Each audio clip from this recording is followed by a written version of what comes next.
Magandang umaga po. Okay, gising na po. So nagpapasalamat po ako sa Panginoon sa pagkakataon na ibinigay sa atin para makapag-aral po tayo ng kanyang banal na salita. Kaya bago po tayo magsimula, tayo pong lahat tayo yumuko at tayo po ay manalangin. Ama naming banal na dakila at makapangyarihan sa lahat na sa amin ay may likha. Salamat po Panginoon sa oras na ito na ipinagkaloob po sa amin na kami po ay nagsama-sama sa lugar na ito upang mag-aral po ng iyong banal na salita. Kami po ay nagpapakumbaba sa harapan ng iyong banal na salita na ibuksan mo po ang puso ng bawat isa na nakikinig sa oras na ito at ang kanilang isip na maunawaan po nila, Panginoon, ang mga mensahe na nais mong ituro sa amin. Kami po ay mahina at wala po kaming kakayahan sa pamamagitan ng aming sarili. Kaya hinihiling po namin na ang Holy Spirit po ang kumilos sa bawat isa sa amin. Tulungan mo din po ako na maituro ko lamang ng tama ang iyo pong banal na salita at hindi po ang aking sariling opinyon o sarili ko man nakaisipan. Kaya mula sa simula hanggang sa matapos, kami pa'y umaasa na ikaw po ang gagabay sa bawat isa na maunawaan po ang lahat ng pag-aaralan namin sa oras na ito. Ito po ang aming dalangin sa pangalan ng aming Panginoong Jesus na tagapagligtas. Amen. So bago po tayo magpatuloy, napakahalaga po, no? So tingin po tayo sa screen. So ipapakita ko po sa inyo yung mga Bible verse dito po sa screen.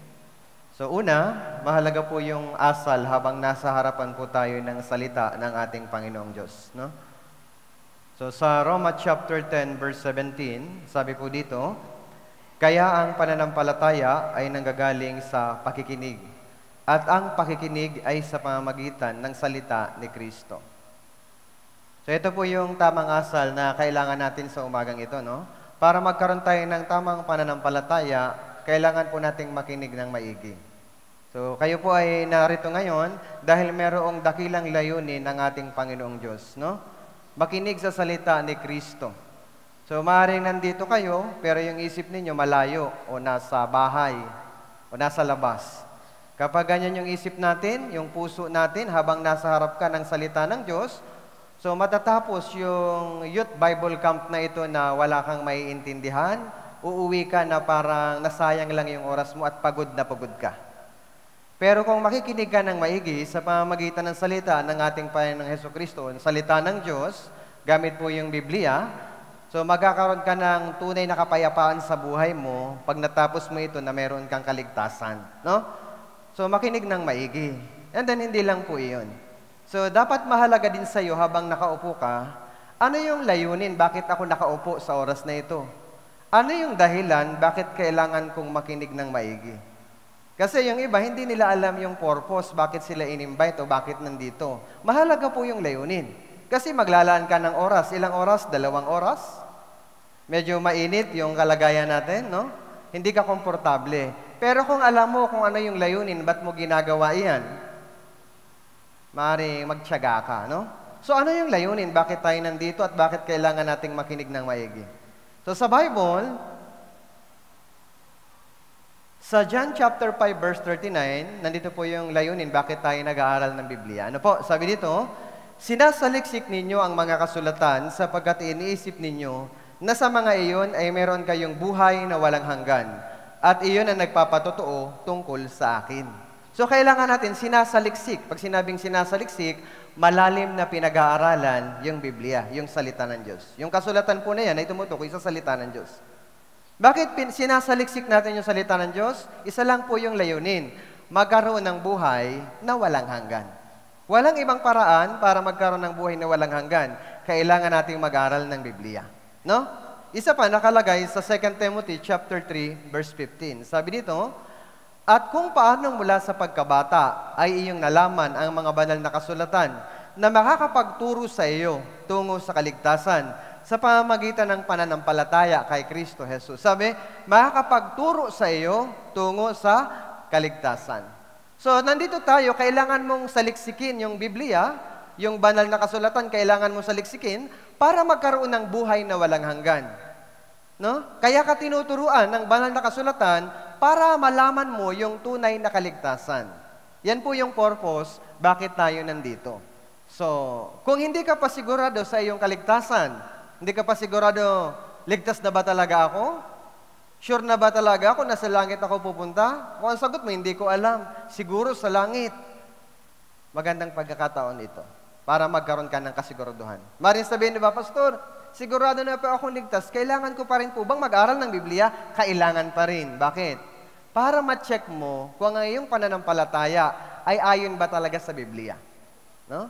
Napakahalaga po ng purpose natin. Kaya pag-aaralan natin yung mga ebidensya na nagpapatunay na totoo yung Biblia. Ano yung mga patunay na ito ay totoo?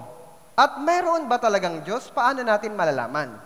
Sa Deuteronomy chapter 18 verse 21, sabi dito, at kung iyong sasabihin sa iyong puso, paano namin malalaman ang salita na hindi sinabi ng Panginoon? Paano natin malalaman?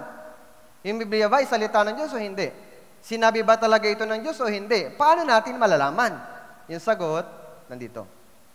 Sabi dito, sa Deuteronomy 18:22, kapag ang isang propeta ay nagsasalita sa pangalan ng Panginoon, kung ang bagay na sinasabi ay hindi naganap, ni nagkatotoo, ang salitang iyon ay hindi sinabi ng Panginoon. Ang propetang iyon ay nagsalita ng may pangahasan, huwag mo siyang katatakutan. So kung yun daw pong propeta, no? Kung ang mga bagay na sinasabi hindi naganap ni nagkatotoo, yun daw po ay peke. No? Yung salitang yun hindi sinabi ng Diyos. So titignan natin, yung Biblia ba talaga ay salita ng Diyos? Kung ito ay tunay na salita ng Diyos, dapat naganap, nangyari, at nagkatotoo yung nakasulat dito. Naintindihan niyo po? Okay po ba sa inyo? Hello? Okay po. So, paano natin malalaman na totoo yung Biblia? No? Napakahalaga nito. Yung Biblia, merong mga naglalaman niya ng mga prophecy, mga propesya. Ano yung propesya? Para mga hula. Kumbaga, naisulat na bago pa nangyari. Sabi nga, history written in advance. No? Meron pong prophecy, nakalagay sa Bible. Yung plano ng Diyos, nakalagay din sa Biblia. Yung mga pangako ng Diyos, nakalagay sa Biblia. Ngayon, kung makikinig kang maigi, iintindihin mo yung salita ng Diyos. Mahal yung mga plano ng Diyos na nakalagay dito, matanggap mo. Ngayon, kung talagang totoo itong Biblia, may prophecy, may plan, may promise. Kung talagang totoo yan, dapat yung prophecy, yung plan, yung promise ni God ay nangyayari. At nagkatotoo. No? Kaya pag-aaral natin yung mga paksa na pag-aaral natin ngayon ay tungkol sa suffering of Israel. Alam niyo yung bansang Israel, yan yung nagigera ngayon dun sa Middle East. Pag-aaralan natin yung tungkol sa kanilang suffering, yung tungkol sa kanilang restoration, no? Yung mga tanda ng katapusan ng panahon, yung muling pagdating ng Panginoong Jesus, yung Antichrist o 666 na nakalagay sa Biblia, at yung huling digmaan, no? Pag-aaralan po natin. Yung mga ito na nakikita nyo sa screen ay nakalagay sa Biblia. No, uunahin nating pag-aralan yung tungkol sa kasaysayan ng bansang Israel. Tingnan niyo po sa screen. Yung Israel, tinatawag na saksi o witness, saksi ni Jehovah.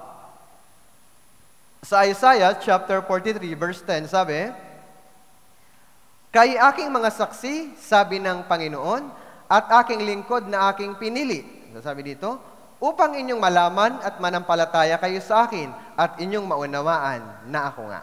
Sabi, kayo'y aking mga saksi, sabi ng Panginoon. Yung saksi, tumutuko yan sa bansang Israel. Ang tawag sa kanila ng Diyos, saksi. Pag sinabing saksi, yan po ay nagbibigay ng katibayan, nagpapatotoo. Kung may nangyaring krimen, kailangan natin ng witness. Ano yung trabaho ng witness? Magpatotoo doon sa nangyari. Tama po? Sa pamamagitan ng kasaysayan ng Israel, malalaman natin kung mayroong Diyos. Mamaya, malalaman natin. Meron ba talagang Diyos? Ang Diyos ba talaga ay buhay? Sa pamamagitan ng pag-aaral ng Biblia at ng kasaysayan ng bansang Israel. So kung maaalala ninyo, siguro, binanggit ito kahapon, no? Sino yung pinagmulan ng bansang Israel? Siya po si Abram. Naging si Abraham, ano? Sabi dito sa Genesis chapter 12, verse 1 and 2, sinabi ng Panginoon kay Abram, umalis ka sa iyong lupain, sa iyong mga kamag-anak, sa bahay ng iyong ama, at pumunta ka sa lupaing ituturo ko sa iyo. Gagawin kitang isang malaking bansa, ikaw ay aking pagpapalain. Gagawin kong dakila ang iyong pangalan, at ikaw ay magiging isang pagpapala. So si Abram, Siya po ay naging Abraham. Binago ng Diyos yung pangalan niya, ginawang Abraham, no? Sabi ng Diyos, ibibigay sa kanya, kay Abraham o sa Israel, yung tatlong bagay, no? Yun pong land, nation, tsaka yung blessing. Yung land, tumutukoy yan dun sa lupain ng Kanaan. Yung nation, sa pamamagitan ni Abraham, magkakaroon siya ng anak, ng mga apo, dadami, mabubuo yung bansang Israel. Yung blessing, kapag sila ay sumunod sa Panginoon, blessing. Ano yun?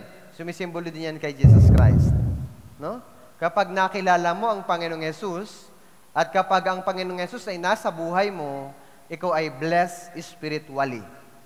So, ibibigay daw sa kanila yung tatlong bagay, land, nation, and blessing. Pero, bago ibigay ito sa Israel, merong kasunduan ng Diyos at Israel. Nababasahin ko sa inyo, makinig po kayong maigi dahil napakahalaga nito, no? Merong aral na makukuha tayo dito at i-connect natin sa ating buhay. Mamaya, tingnan niyo po, no? Sabi dito, sa Deuteronomy chapter 11, verse 27 and 28, ang pagpapala kung iyong diringgin ang mga utos ng Panginoon ninyong Diyos at na aking iniutos sa inyo sa araw na ito.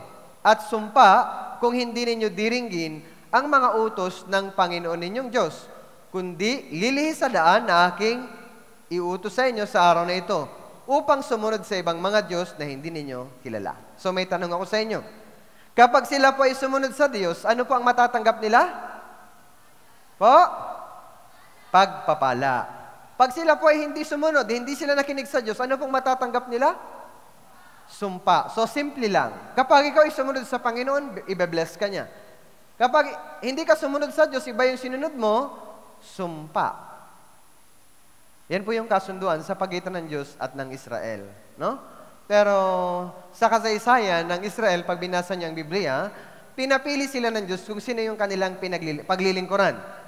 Yung tunay na Diyos o yung mga Diyos-Diyosan ng kanilang mga ninuno. Kadalasan po sa history, tinatanggihan nila yung tunay na Diyos. No?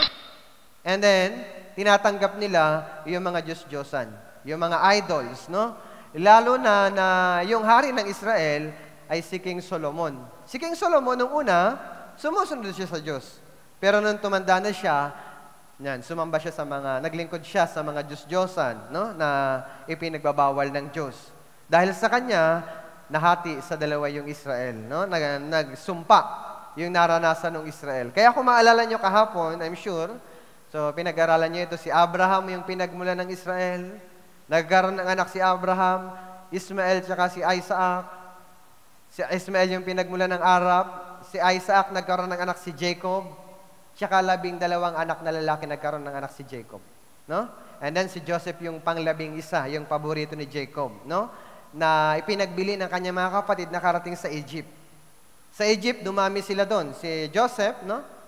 Nagkaroon dito, nagisilang alipin yung mga Israelita sa loob ng 400 years. Kung maalala nyo, kagabi pinag-aralan niyo yung mga Israelita, iniligtas sila ng Diyos sa pamamagitan ni Moises na hati yung dagat. No? Tinatawag na Exodus. Mula Ehipto, tumawid sila dun sa dagat na Red Sea. And then, nakarating sila sa lupain ng Kanaan. Ang namatay si Moises dun sa ilang.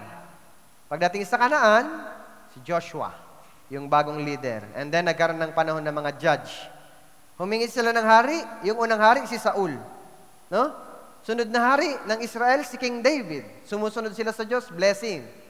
Si King Solomon, sumusunod din sa Diyos nung una, blessing. Pero nung sumuway sa Diyos, sumpa. Nahati sa dalawa yung Israel, naging north and south. So, dahil sumpa, nahati, dapat nagsisi. Hindi sila nagsisi.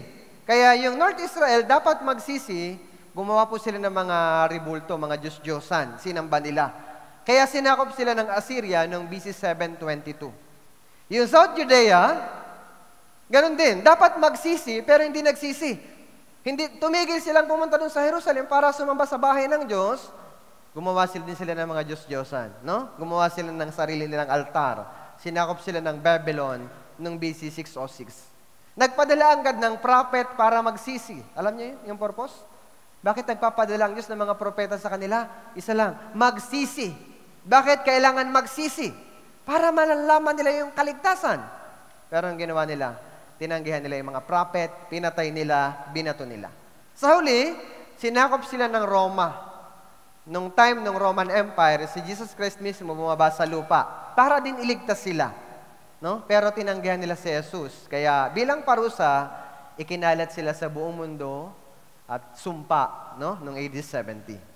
So yan yung maikling kasaysayan ng bansang Israel. Pero isipin natin, nung time na bumaba si Jesus dito sa lupa, nung si Jesus Christ ay ipinanganak, ano ang ginawa ni Jesus Christ? Siya po ay nangaral sa mga tao. Yung buhay niya dito sa mundo, habang nandito siya, nangangaral, nagpupunta sa iba't ibang lugar para mangaral sa mga tao. At ano yung ipinapangaral ng Panginoong Jesus? No? Sa Mark 1:15 sabi, na sinasabi, naganap na ang panahon at malapit na ang kaharian ng Diyos. Kayo'y magsisi at manampalataya sa Ebanghelyo. So tungkol po sa Ebanghelyo. Gospel. Yung message ni Jesus Christ ay gospel. Sa retreat na ito, same message sa Panginoong Jesus. Ituturo sa inyo yung gospel. Na mayang gabi, may gospel. Same message. No? Ano sinabi ni Jesus Christ? John 3:3, sumagot sa kanya si Jesus, katotohanan sinasabi ko sa iyo, malibang ang isang tao'y ipanganak na muli, ay hindi niya makikita ang kaharian ng Diyos. Tinuturo ni Jesus Christ pagiging born again. Kapanganakan muli. Same message yung retreat. Kaya merong youth Bible camp para ituro yung gospel. Pag ikaw ay sumampalataya sa gospel, ikaw ay maboborn again, na ipapanganak na muli. Ano yung born again?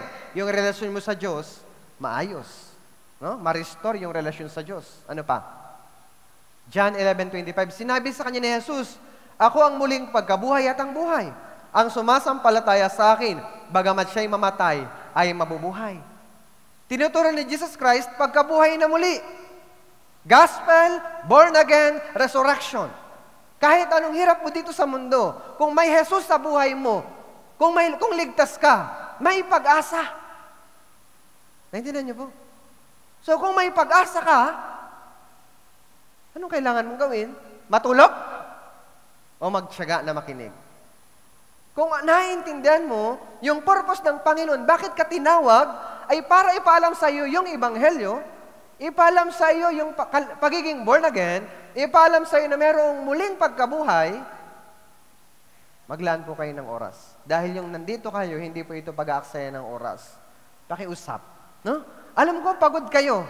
Pagod siguro, puyat, di ba? Pero yung isip natin, yung puso natin, i-connect natin. Bagamat wala man sa atin, harap yung Panginoong Jesus. Yung mensahe ng Panginoong Jesus nung nandito siya sa lupa, at yung mensaheng pinag-aaralan natin sa Biblia ay same message. Nung time na ito, hindi pa po tapos ang Bible. Para maniwala ang taong siya talaga ang tagapagligtas, nagpapagaling siya ng mga may sakit. Ginagamit niya yung healing o physical para maniwala ang taong siya ang Messiah. Binuhay niya yung patay. No? Yung bawat miracle ni Jesus Christ, merong spiritual meaning. Pinakain niya yung libu-libong tao. Sa Matthew chapter 14 verse 20, kumain silang lahat at nabusog. Kinuha nila ang mga lumabis at pinagputol-putol na tinapay at napuno ang 12 kaing. At ang mga kumain ay may 5,000 lalaki, bukod pa nga sa mga babae at sa mga bata. 5,000, higit pa po yan, pinakain. No? Bukod sa spiritual blessing, meron ding physical blessing. Pero gusto ng tao, alam niyo po, yung mga tao nung time na ito, kapag gumagawa siya ng mga physical healing, gustong-gusto ng mga tao. Nung pinagaling niya yung mga may sakit, gustong-gusto ng mga tao. Nung nabusog yung mga tao, gustong-gusto ng mga tao. Pero alam niyo, kung bakit maraming tao nung time na yon, sinabi ni Jesus Christ sa kanila, ito po yung nakita ng Panginoong Jesus. Nung nakatanggap sila ng mga healing, pagkain, hinahanap na nila si Jesus. Jesus, nasaan ka? Hinahanap ka namin. Anong sabi ni Jesus? Sinagot sila ni Jesus, katotohanan sinasabi ko sa inyo, ako inyong hinahanap, hindi dahil sa nakakita kayo ng mga tanda, kundi dahil kayo kumain ng tinapay at kayo'y nabusog. Nung nakita nila yung healing, yung pagkabuhay ng patay, pagpakain ng libu-libong tao, sumusunod sila kay Jesus. Pero pag Gospel, pagsisisi, born again, pagkabuhay na muli, ayaw nila. Pero gusto ng Diyos ibigay sa kanila, spiritual thing. Pero ang gusto ng tao, material things. Anong gusto nyo? Yung material things, maaaring gusto natin. Mahalaga din ang material things. Halimbawa, pera. Mahalaga ang pera o hindi? Po? Mahalaga. No? Siguro kung walang pera, hindi ka makakarating dito. Mahalaga ang pera. Pero yung kaligtasan, mahalaga o hindi? Mas mahalaga. Pinaka-mahalaga. No? Mahalaga yung pagaling sa sakit. Mahalaga yung pagkain. Pero ang gusto ng Diyos, hindi lang yun. Gusto ng Diyos, spiritual things. Maligtas ka. So, nagturo si Jesus tungkol sa spiritual things. Ano sabi ng ating Panginoon? Ako ang tinapay ng buhay, galing sa langit. Kung ang sino may kumain ng tinapay na ito, siya'y mabubuhay, magpakailanman. At ang tinapay na aking ibibigay sa ikabubuhay ng sanlibutan ay ang aking laman. Nung tinuturo ni Jesus, ako ang tinapay ng buhay. Kapag sumampalataya ka, magkakaroon ka ng buhay na walang hanggan. Nung ito na yung message ni Jesus Christ, may tao pa ba? Nung pinakain yung libong tao lang dyan sa harap niya. Pero nung ito na ang message, ano sabi ng mga tao? Sabi dito, dahil dito, marami sa kanyang mga alagad ang tumalikod at hindi na sumama sa kanya. Kaya't sinabi ni Jesus sa 12, ibig din ba ninyong umalis? Ibig din ba ninyong umalis? So yung mensahe ng Panginoon at ngayon pareho. No? Tinatanong kayo ng Panginoon, ibig nyo na bang umuwi? Mainit? No? Hindi tayo komportable. Parang tinatanong ka ng Panginoon, ibig din ba ninyong umalis? Meron siguro, naiinip na. No? Pero alam nyo, yung mga taong ito, nireject nila si Jesus. Yung pag-reject sa Panginoong Jesus ay rejecting eternal life. Kasi kung may Jesus, may eternal life. Yung pag-reject kay Jesus ay pag-reject sa eternal life. Kaya dahil dito, nawala yung blessing. No? Bagamat maraming time na nagbigay ng chance ng Panginoong Jesus, binaliwala nila. Kaya bago mamatay si Jesus, itong sabi ng Panginoon, O Jerusalem, sa Luke 13:34, O Jerusalem, Jerusalem na pumapatay sa mga propeta at bumabato sa mga sinugo sa kanya, makailang ulit kung ninais na tipunin ang iyong mga anak, na gaya ng pagtitipon ng inahing manok sa kanyang sarili mga sisiw, sa ilalim ng kanyang mga pakpak, at ayaw ninyo. Imagine ninyo. Yung Panginoong Jesus nasa harap nila, ayaw nila. Ayaw nila ng blessing. No? Kaya dahil hindi na nangyari yung gusto nilang material blessing, dila nila si Jesus kay Pilato. Si Pilato, sinuri si Jesus, pero wala siyang makitang kasalanan. No? Kaya naghugas kamay siya. Sabi dito, sa Mateo 27:24 and 25, kaya't nang makita ni Pilato na wala siyang magagawa, sa halip ay nagsisimula pa ang isang malaking gulo. Siya'y kumuha ng tubig at naghugas ng kanyang mga kamay sa harap ng maraming tao na sinasabi, wala akong kasalanan sa dugo ng taong ito. Kayo na ang bahala dyan. At sumagot ang buong bayan at nagsabi, pananagutan namin at ng aming mga anak ang kanyang dugo. Ano yung sabi ng mga tao? Pananagutan namin at ng aming mga anak ang kanyang dugo. Gusto nilang patayin si Jesus Christ. Ipako siya sa krus. Kami na ang bahala. Pati yung anak namin. Basta ipako siya sa krus. Pananagutan namin at ng aming mga anak ang kanyang dugo. Yan yung sigaw ng mga tao. Ano po si Jesus? Pag sinabing Jesus, blessing. Pag sinabing Jesus, eternal life. Pag sinabing Jesus, kaligtasan. Pero sabi nila, ipako siya sa krus. Ayaw nila. Ano po? Yung bawat sinasabi ng tao, pananagutan ng tao. Yung ano mga sabihin mo, mananagot ka sa salita mo. Sabi sa Mateo chapter 12 verse 36, subalit sinasabi ko sa inyo, na sa araw ng paghuhukom ay pananagutan ng mga tao ang bawat salita na binigkas na walang ingat. Mag-ingat tayo sa salita. Sabi ng iba, pabayaan nyo na lang ako. Kung may impyerno, lalangoy pa ako. Imagine niyo yung salita na yan. Kaya niyo sabihin yan? No? Yung salita na salitang hindi pinag-isipan. Alam niyo po, dahil dyan, yung mga Hudyo ay nagdusa ng marami. Dahil pinanagutan nila yung kanilang salita, no? Na walang ingat at nireject nila ang Messiah. Pinatay nila ang Panginoong Jesus. Kaya bago mamatay si Jesus Christ, nagbigay siya ng prophecy. Ano yung prophecy, no? Bago pa mangyari, advance ng sinabi. No? Luke 21, verse 20 and 21. Tinan niyo po sa screen. Subalit kapag nakita ninyong pinaliligiran ng mga hukbo ang Jerusalem, alamin nga ninyo na ang kanyang pagkawasak ay malapit na. Kaya't ang mga nasa Judea ay dapat tumakas patungo sa mga bundok. At ang mga nasa loob ng lungsod ay lumabas. At ang mga nasa labas ng lupain, huwag pumasok doon. Ito po yung prophecy na sinabi ng ating Panginoong Yesus. No? Paliligiran ng hukbo ang Jerusalem. So ang tawag dyan, suffering. Once na nireject mo, may suffering. Once na nireject mo ang Panginoong Yesus, may suffering. Anong klaseng suffering? Eternal suffering. Dun saan? Impyerno. Eto naman sila, may suffering. Nireject nila ang Panginoong Yesus, nangyari yung prophecy. Pinaligiran ng mga hukbo ang Jerusalem. Kailan? Noong AD 70.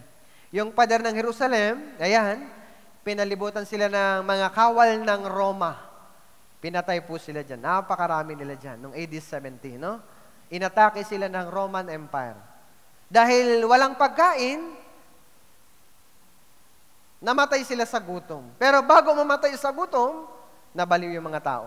Nawala na sa katinoan. At alam niyo nangyari, yung prophecy sa Old Testament, no? Ito po. Ito po ay prophecy. 500 years before. Ito po yun, natupad. 100%. Sabi, at kakain ka ng bunga ng iyong sariling katawan, ng laman ng iyong mga anak na lalaki at babae, na ibibigay sa iyo ng Panginoon mong Diyos, sa pagkakubkob at sa paghihirap, na ipararanas sa iyo ng iyong mga kaaway. Kakain ka ng bunga ng iyong sariling katawan. Ano yun? Yung anak nila, kinain nila. Bakit po? Sumpa. Bakit nagsumpa? Nireject si Jesus Christ. Nag-disobey sila. No? Yung aklat na ito na tinatawag na The Wars of the Jews, na isinulat ni Flavius Josephus, no? Si Flavius Josephus ay isang historian. Sa kanyang aklat, isinulat niya yung nangyari ng ikalawang digmaang pandaigdig at yung mga paghihirap na pinagdaanan ng mga Hudyo. No? O miserable infant. Di ba? Mga miserableng sanggol, mga babe ka. Come on, be thou my food. Ano yun? Yung mga sanggol po nila, dahil nawala na sila sa katinoan, kinain nila. Kakain ka ng bunga ng iyong sariling laman. Inihaw nila yung sanggol. Tinago nila yung kalahati, and then kinain nila yung kalahati. No? At hindi lang yan. Bukod dyan, yung lupain nila, naging parang tiwangwang na lupa, tigang na lupa. No? Basurahan, sabi ng Biblia. Deuteronomy chapter 28, verse 64, pangangalatin kayo ng Panginoon sa lahat ng bayan mula sa isang dulo ng lupa hanggang sa kabilang dulo ng lupa. At do'y maglilingkod kayo sa ibang mga Diyos na yari sa kahoy at bato na hindi nyo kilala ni ng inyong mga ninuno. Ano yun? Yung mga Hudyo, ikinalat sila sa buong mundo. Halos hindi na sila, naubos sila dun sa kanilang sariling lupain. Pangangalatin kayo ng Panginoon sa lahat ng bayan. Mula sa isang dulo ng lupa hanggang sa kabilang dulo. No? Kaya sabi ng Biblia, ayon sa prophecy, nangyari. Kaya aki ikakalat sa mga bansa. Ito po yung bansang Israel. Nasa gitnang bahagi ng daigdig. Ikinalat sila. Saan man bansa sila pumunta, sabi ng Biblia, pagbubunutan kayo ng tabak sa hulihan ninyo, pinapatay sila. Pag nakita ka Hudyo, patay. Inuusig. Hindi pantay yung pagtrato. Mababa yung pagtrato kapag ikaw ay Hudyo nung time na yan, lalo na nung time ng Holocaust. Naintindihan niyo po? Yung katabi niyo, pag inaantok, tapikin niyo. Kasi si Satan busy. Papaypayan. Tulog ka na lang. Kasi pag natulog ka ng mahimbing, hindi ka maliligtas. Kaya, pakitapik niyo yung natutulog, no? Kasi baka pagising mo suffering na. No? Baka mag-rapture. No, sabi, pag bubunutan kayo ng tabak, sa hulihan ninyo, at ano pa? Ang inyong mga lupain ay magiging isang ilang at ang inyong mga lungsod, basurahan. Dapat, pagpapala, mayabong yung lupain. Pero dahil tinanggihan nila ang Panginoon, naging tiwangwang na lupa. Bakit naging ganito sila? Bakit sila ikinalat? Bakit naging ganyan yung lupain? Result of disobedience, rejecting the Messiah. Nireject nila yung Messiah. Kaya yung blessing, naging sumpa. Ano yung blessing? Ulitin ko. Land, nation, no? Ano yung land? Kanaan, no? Israel, dadami sila, and then si Jesus Christ. Pero sa halip na matanggap nila ito, dahil sa hindi nila tinanggap ang Panginoong Yesus, hindi sila sumunod sa salita ng Diyos, nawala. Pwede pala yun? Ibibigay na lang sa'yo, binaliwala mo pa, sayang. Naging sumpa. Deserted, desolate. Ibig sabihin niyan, mapanglaw. Tiwangwang na lupa. Parang basurahan. And then yung nation Israel, naging ikinalat sila sa buong mundo. Wala nang bansang Israel. Kasi para mabuo ang isang bansa, dapat may populasyon, madami sila. Sama-sama sila, pero ikinalat. So nawala ang bansang Israel. Ano pa? Blessing. Kay Jesus Christ, naging Holocaust persecution, kamatayan. No? Kaya yung blessing, naging sumpa. Ganon din sa atin. Kung makikinig kayo sa salita ng Diyos, blessing.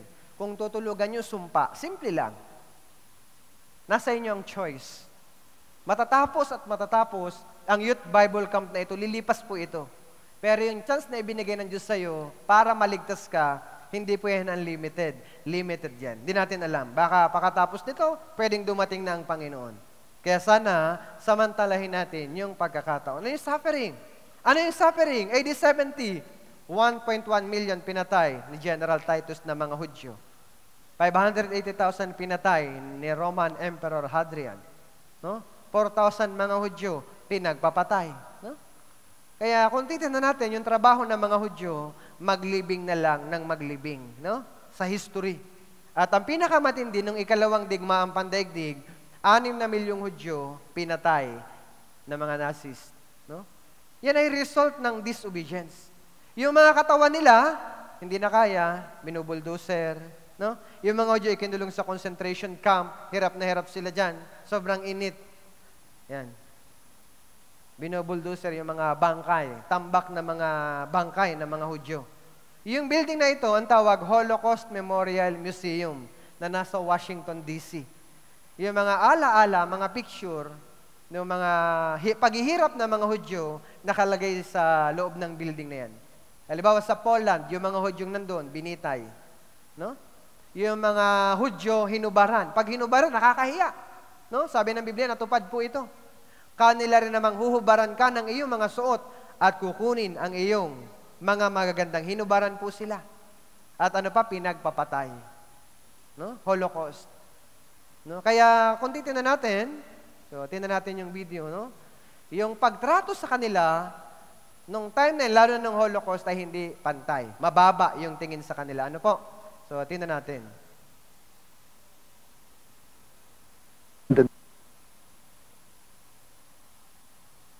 Romania had equality of citizens, but not to the Jews.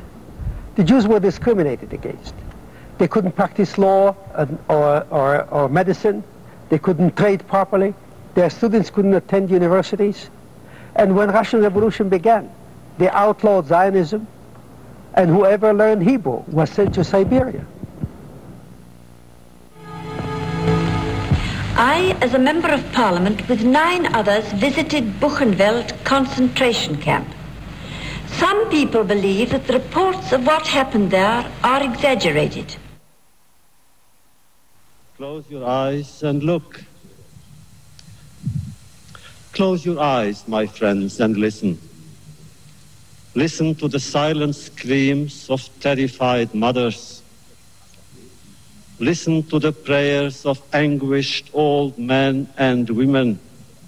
Listen to the tears of children, Jewish children. A beautiful little girl among them with golden hair, whose vulnerable tenderness never left me. Look and listen as the victims quietly walk towards dark flames so gigantic that the planet itself seemed in danger.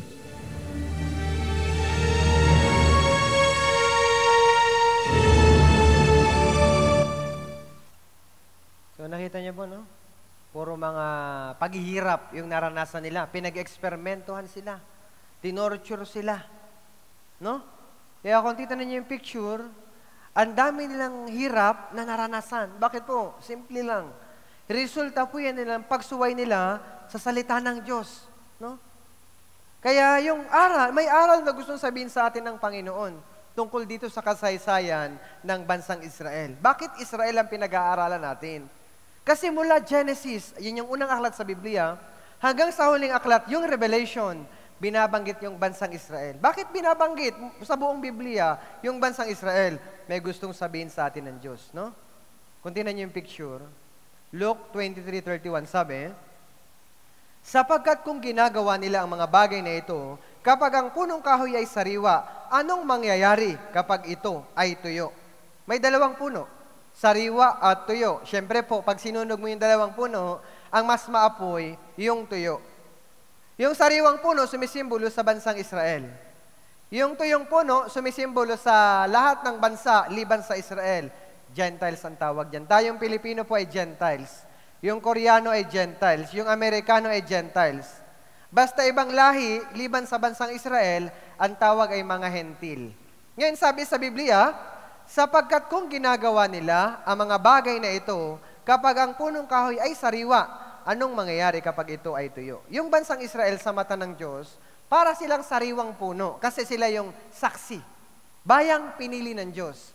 Pero nung tinanggihan nila ang Panginoong Jesus, hindi sila sumunod sa salita ng Diyos, ano natanggap nila? Kamatayan.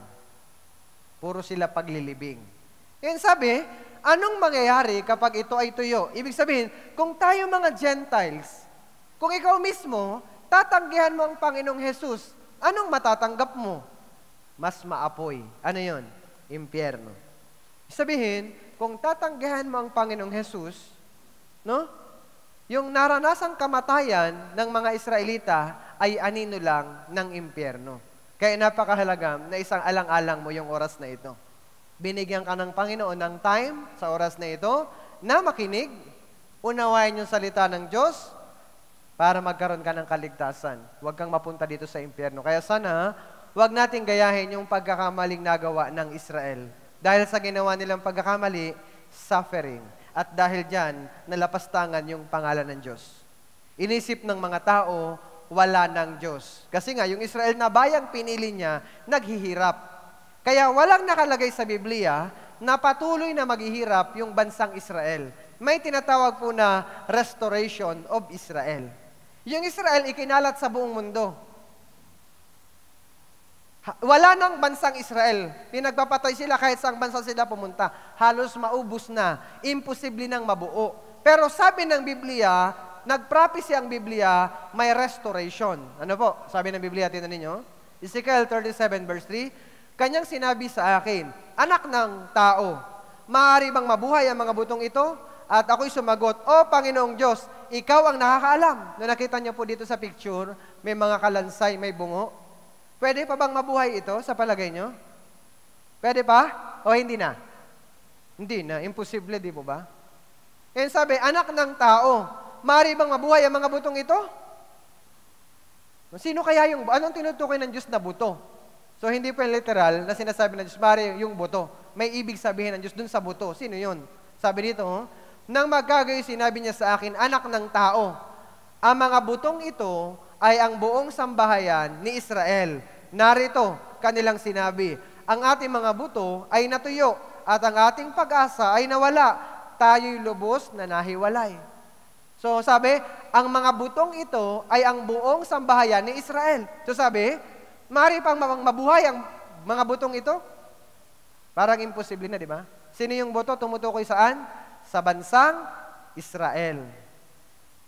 Ibig sabihin, bubuhayin, ano yun? I-restore ni God yung bansang Israel. Parang imposible sa mata ng tao, pero sa kapangyarihan ng Diyos, walang imposible. Bagamat imposible sa tao dahil nagkawatak-watak na sila, pero sa Diyos, walang imposible. Sabi ng Diyos, kaya't magsalita ka ng propesiya at sabihin mo sa kanila, ganito ang sabi ng Panginoong Diyos, narito, aking bubuksan ang inyong mga libingan, at aking pasasampahin kayo mula sa inyong mga libingan o bayan ko, at aking pauuwiin kayo sa lupain ng Israel. Pauuwiin. Bakit pauuwiin? Ikinalat sila dati. No? Pauuwiin na sila. Bakit pauuwiin? May purpose si God. Bakit pauuwiin? May gustong sabihin ng Diyos. Ano yun? Sabi, aking pauuwiin kayo sa lupain ng Israel. Inyong malalaman na ako ang Panginoon kapag aking binuksan ang inyong mga libingan at aking pasasampahin kayo mula sa inyong mga libingan o bayan ko. Upang malaman ninyong ako ang Panginoon. Para malaman natin na ang Diyos ay tunay na Diyos. Para malaman natin na mayroong Diyos. Para malaman natin na ang Biblia ay salita ng Diyos. Kaya yung reason ng pananauli ng bansang Israel ay para sa banal na pangalan ng Diyos. Kaya pagtitingnan natin, pag nakita ninyo, yung mga ebidensya nagpapatunay na talagang na-restore yung bansang Israel, yan po ay ebidensya na ang Diyos ay buhay. Makinig po kayong maigi, no? Napakahalaga. Kaya, sabi ng Biblia, kaya't sabihin mo sa sambahayan ni Israel, sabi sa Ezekiel 36:22, ganito ang sabi ng Panginoong Diyos, hindi ito alang-alang sa inyo o sambahayan ni Israel na malapit na akong kumilos. Kikilos na daw ang God. Bakit daw kikilos si God? I-restore ni God yun. Bakit? Kundi alang-alang sa aking banal na pangalan na inyong nilapastangan sa mga bansa na inyong pinuntahan.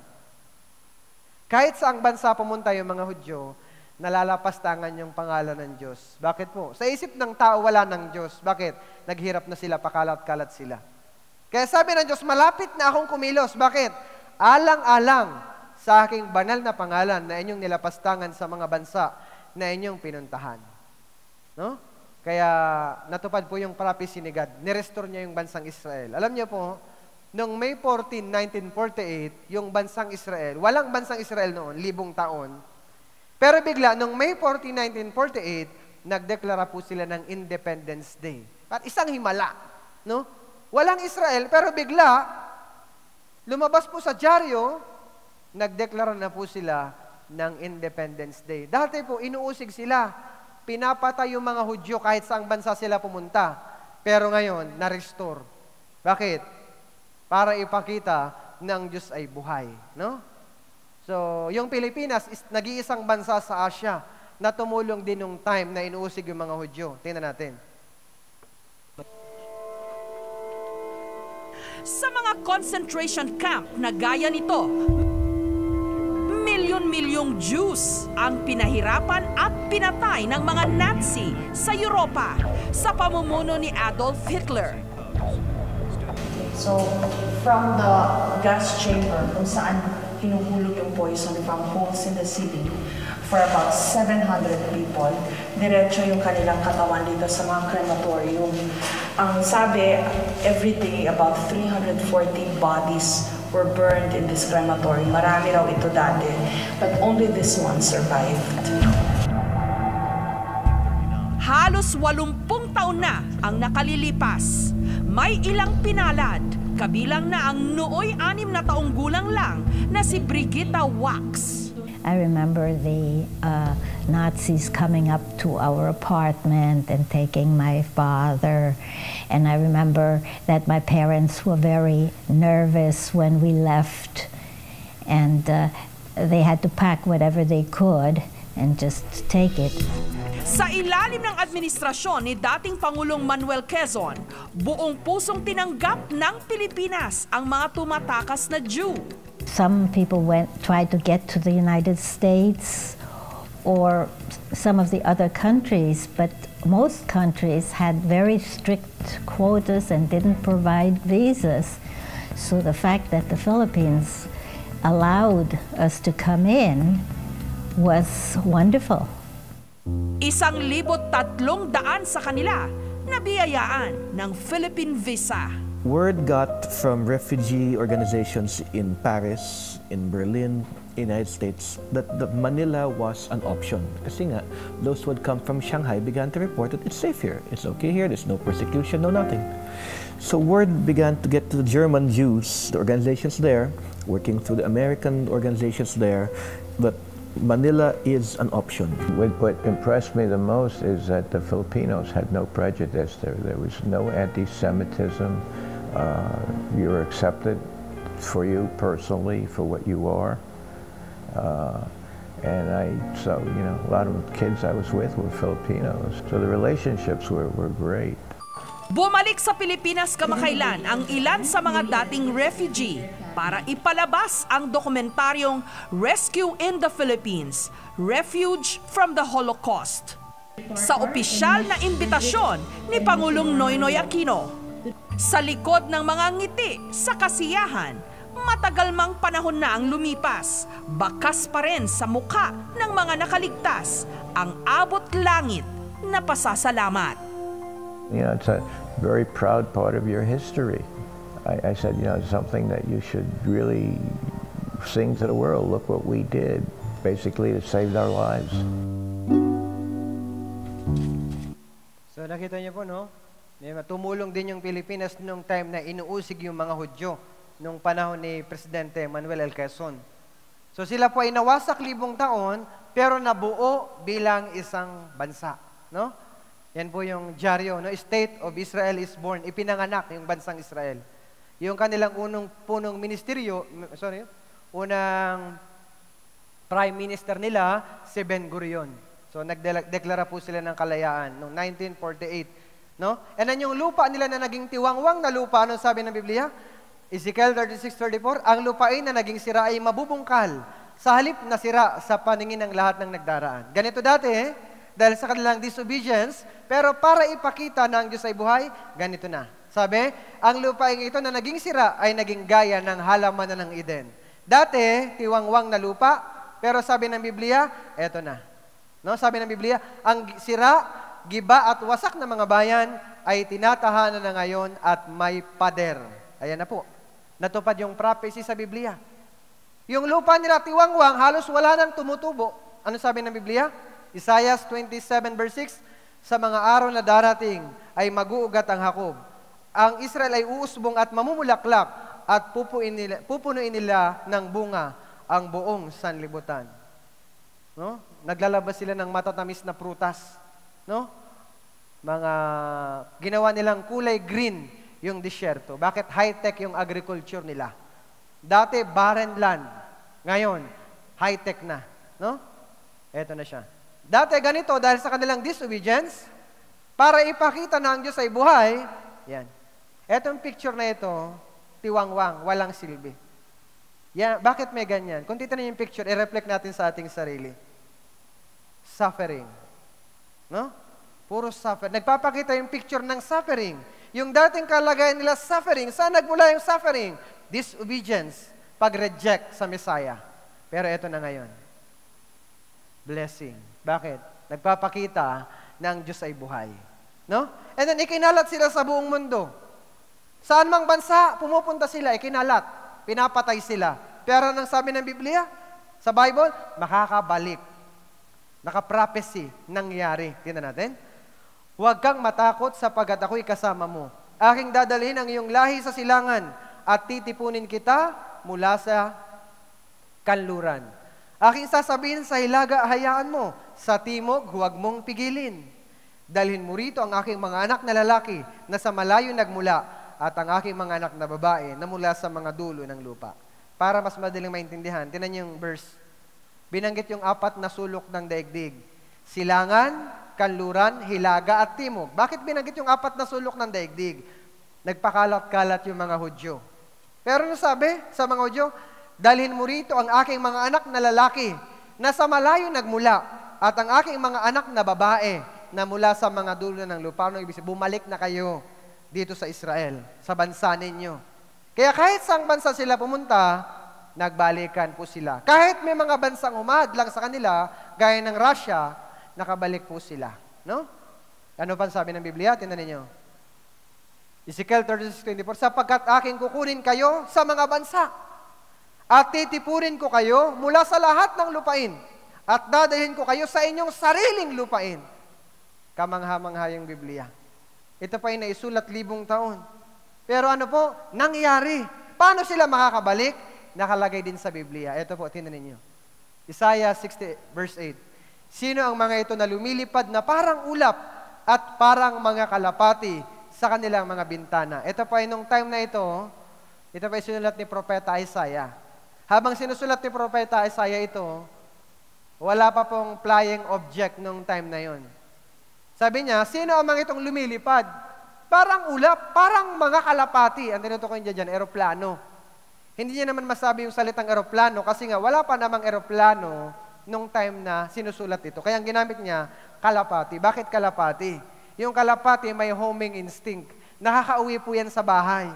Kahit malayong lugar, pakawalan mo, babalikan sa bahay mo. Manin, yun ang nakita ni Propeta Isaiah. Bumabalik yung mga Hudyo, sakay ng eroplano, papunta sa kanilang sariling bansa. Sino ang mga itong lumilipad, parang ulap, parang kalapati, sa kanilang mga bintana. So yung unang eroplano na imbento noong 1903, halos 100 years pa lang ang nakakalipas. Nung time na sinulat yung Isaiah, wala pa nito. Pero nangyari po, yung prophecy ayon sa Biblia, Yemeni Jew sakay ng eroplano, Egyptian Jew sakay po ng eroplano. Kagaya nito, tinatawag na Operation Solomon. Alam niyo po, yung mga Ethiopian Jew, nakabalik sa kanilang sariling bansa, sakay ng eroplano. Yung kanilang wika, yung kanilang kultura, hindi na bago, napanatili nila. Panoorin din natin to. The Jews of Ethiopia call themselves Beta Israel, which means the house of Israel. Beta Israel was isolated for thousands of years from the rest of the Jewish world. In May 1991, the State of Israel launched Operation Solomon to rescue the 15,000 remaining Ethiopian Jews in Ethiopia during an incredible non-stop 36-hour period. There was a time when the Jews of Ethiopia were a mighty tribe that ruled the land. Living in their thatched huts, they ruled the mountain highlands around Lake Tana. They were a people who studied the Torah, who were strictly observant, and remembered when Jerusalem was mighty.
A total of 36 jumbo jets and transport planes, with all the seats removed to accommodate the maximum number of passengers, brought the last of the Beta Israel to their new home in Israel.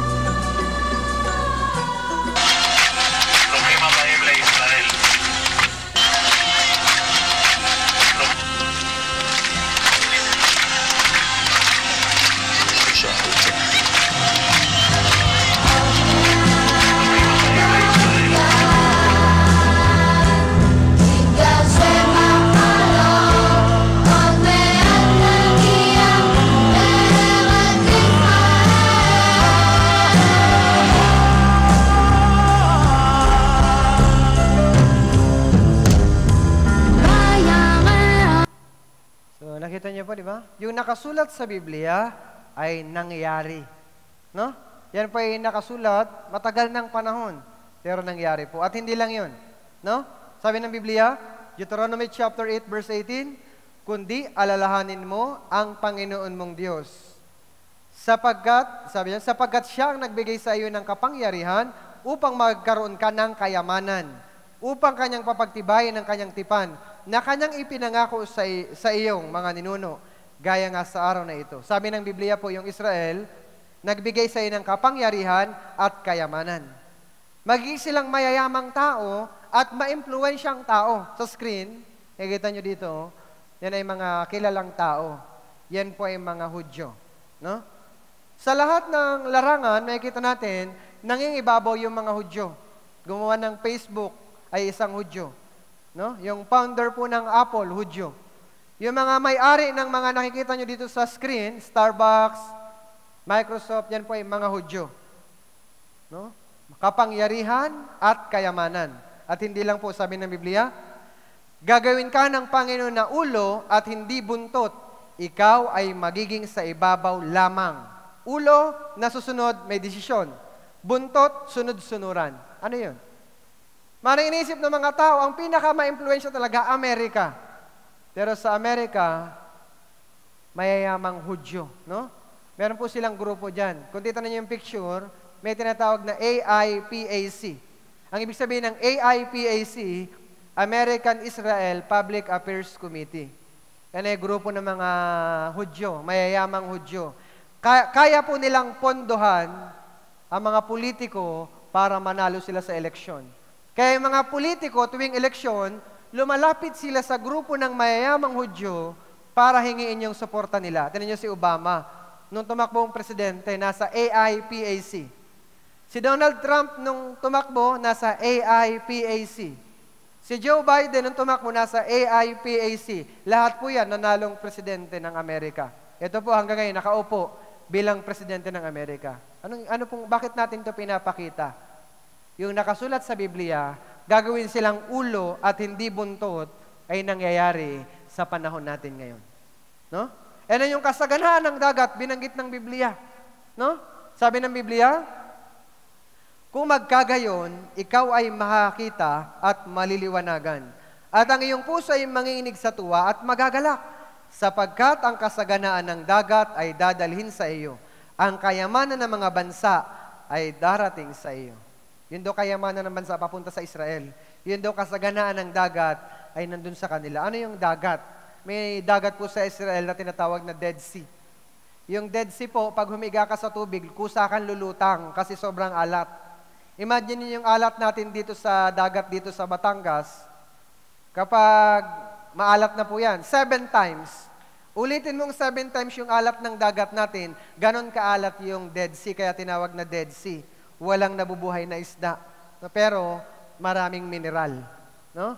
Kaya nga sabi dito sa isang dyaryo na lumabas, noong 1991, ang value ng Dead Sea, pag samasamahin mo daw yung kayamanan ng Amerika, England at ng France, yan yung mineral na makukuha sa Dead Sea. Sobrang dami. No? Yan. No? Sabi naman dito, doblehin mo ng 4 na beses yung yaman ng Amerika, nandiyan, daming kayamanan.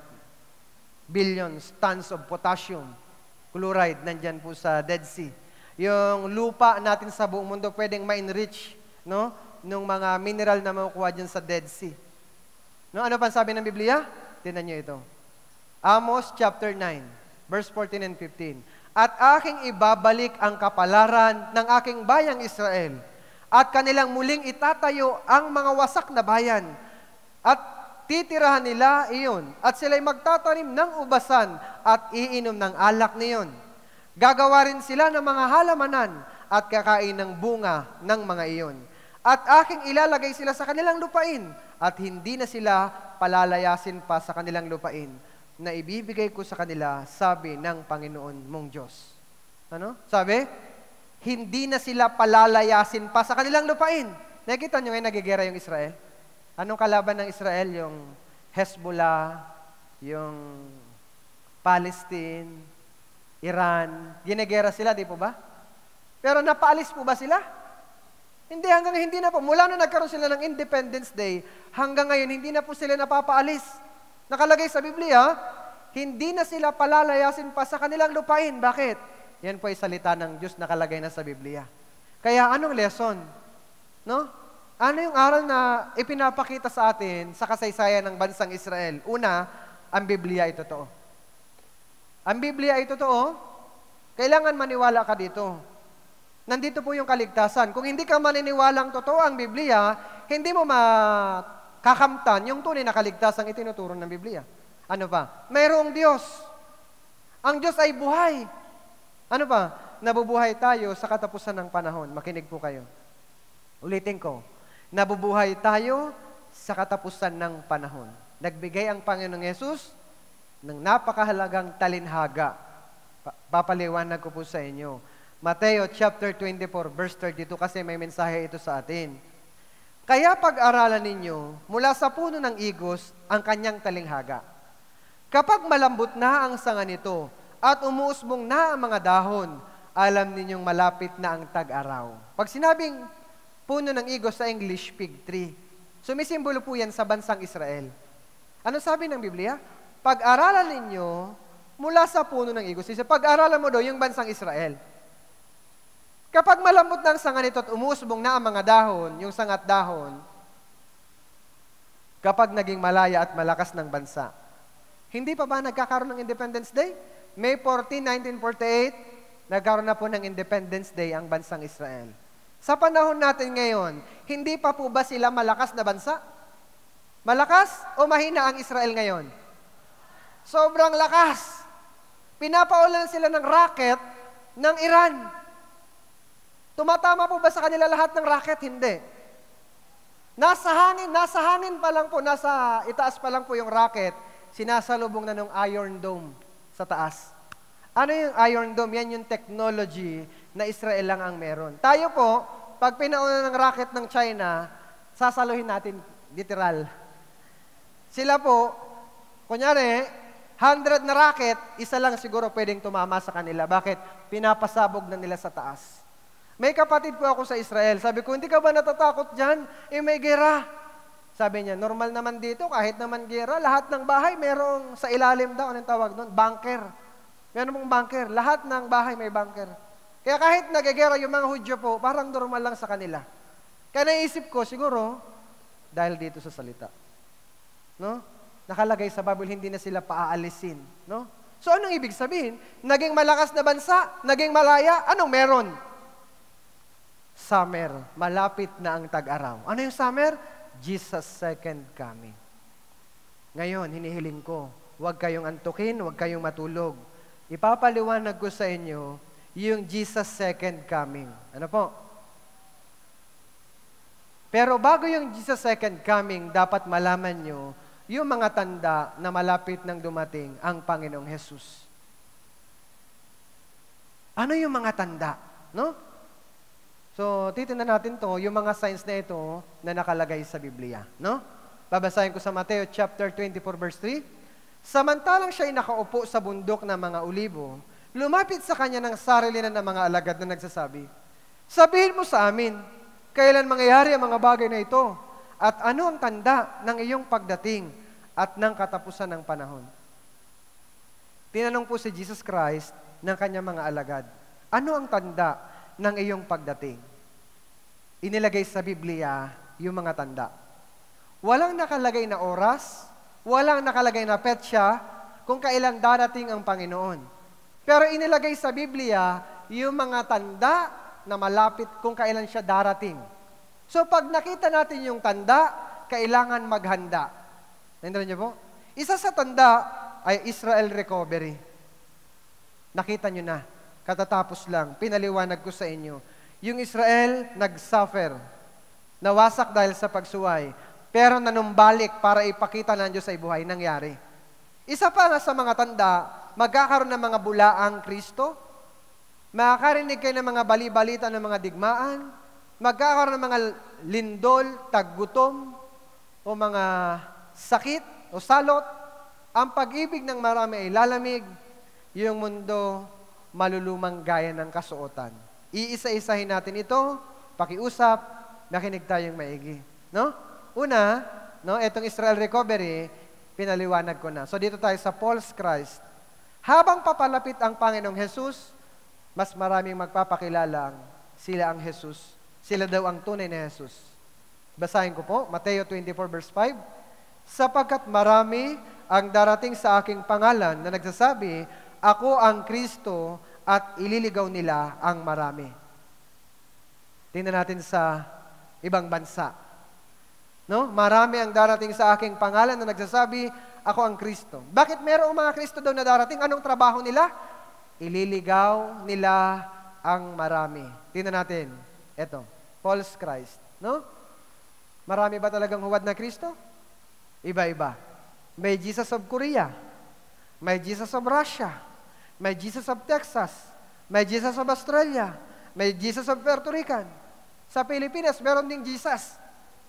No, nagpakilalang siya ay Jesus, pero nagtatago na ngayon. No, ayoko ng pangalanan. Pero may nagpapakilala din na Jesus dito sa Pilipinas. Ngayon, kung hindi kayo aware, pag may nakilalang Jesus, maniniwala ka agad. Minsan sabi ng iba, alam niyo po, basta ako tungkol sa Diyos, nang tinatanggap ko po lahat yan sa bahay ko. Ano yun, basta mo na lang papapasukin? Kahit magpakilalang ako si Jesus, papapasukin mo ko? Hindi, kailangan suriin natin. So pag may nagpakilala sa iyo, siya si Jesus, anong dapat mong gawin?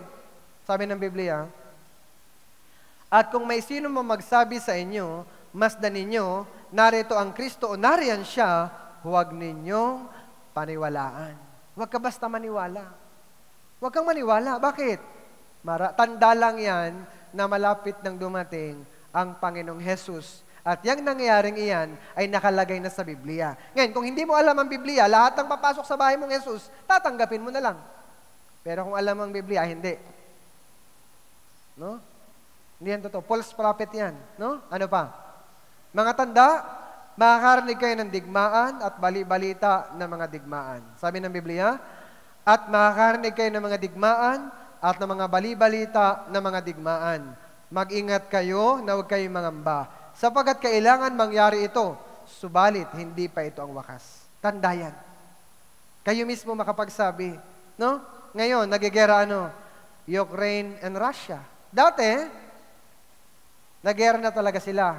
Nagsimula na. Pero parang nawala na sa balita. Magugulat kayo, bigla na naman ngayon nabuhay yung Russia and Ukraine. Bakit? Nabago yung sitwasyon. Yung Ukraine naman, yung sumakop sa Russia. Narinig niyo ito o hindi?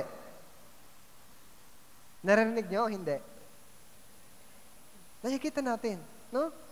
Yung tulay sa Russia, pinasabugan po nung Ukraine ng HIMARS missile na galing sa Amerika. Ano pa? Yung Israel at Hamas, ang daming namamatay dahil sa gera. Naririnig po natin yung bali-balita na yan. Huwag na tayong lumayo sa Pilipinas na lang. Naririnig natin, tayo binubuli ng China. No? Yung barko daw natin, na water cannon, yung sundalo natin, naputulan ng kamay. Narinig natin, baka mag-ira, baka magkaroon digmaan. So anong ibig sabihin pag narinig niyo yun? Isa lang, malapit nang dumating ang Panginoon.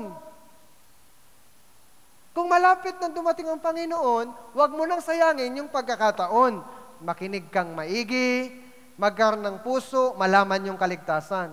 Kasi walang safe na lugar dito sa mundo. Kasi nakalagay sa Biblia, sapagkat maglalaban ang bansa sa bansa. At ang kaharian laban sa kaharian. Papunta po tayo sa mga digmaan. No? Gera. Gusto natin peace, pero hindi po yan. Magkakaroon ng digmaan, papunta tayo dyan. Dahil nakalagay yan sa Biblia. Ano pa mga tanda? Taggutom at lindol. Yan. Unahin natin, taggutom. Sabi ng Biblia, sapagkat maglalaban ang bansa sa bansa at ang kaharian laban sa kaharian, magkakaroon ng taggutom at mga lindol sa iba't ibang dako. Taggutom. Pagkatapos ng gera, taggutom. Sa Gaza, no? Sa Israel, sa Gaza, naggera. Genera yung Gaza. Anong nangyari ngayon? Taggutom. Ayan, nag-aagawan sila ng kaldero. Dahil pagkain. No? Sa Sudan, no? Sa Africa, grabe din yung taggutom. No? Maging sa atin sa Pilipinas, tumataas yung presyo ng mga bilihin. Ano sabi? 64 pesos sa isang araw yung mga Pilipino, yun daw yung pagkain. Kaya mong kumain 3 times a day, 64 pesos. Aba, grabe na po yan. No? Kahit na nagiging advance yung agriculture, Kahit high-tech, kahit mga drone pa yung magdilig ng mga halaman, kahit robot pa yung magkuha ng mga bunga ng puno, lumulobo ang populasyon. Dumadami yung bibig na kailangan pakainin. No? Napakahalaga nito. Nakalagay yan sa Biblia. No? Para makaiwas dito, kailangan makasama ka sa rapture. Sabi ng Biblia, at mga lindol sa iba't ibang dako. Lindol. Pag-isipan natin yung lindol. No? East Asia noong 2005, 200,000 ang namatay. 2008 sa China, 100,000 yung namatay. Sa Haiti noong 2010, 100,000 ang namatay. Sa Nepal, magnitude 7.9, 8,000 ang namatay. Sa Japan, noong magnitude 9, di ba? 18,500 namatay. Pero sobra pa po yan dyan, no? Ecuador, magnitude 7.8.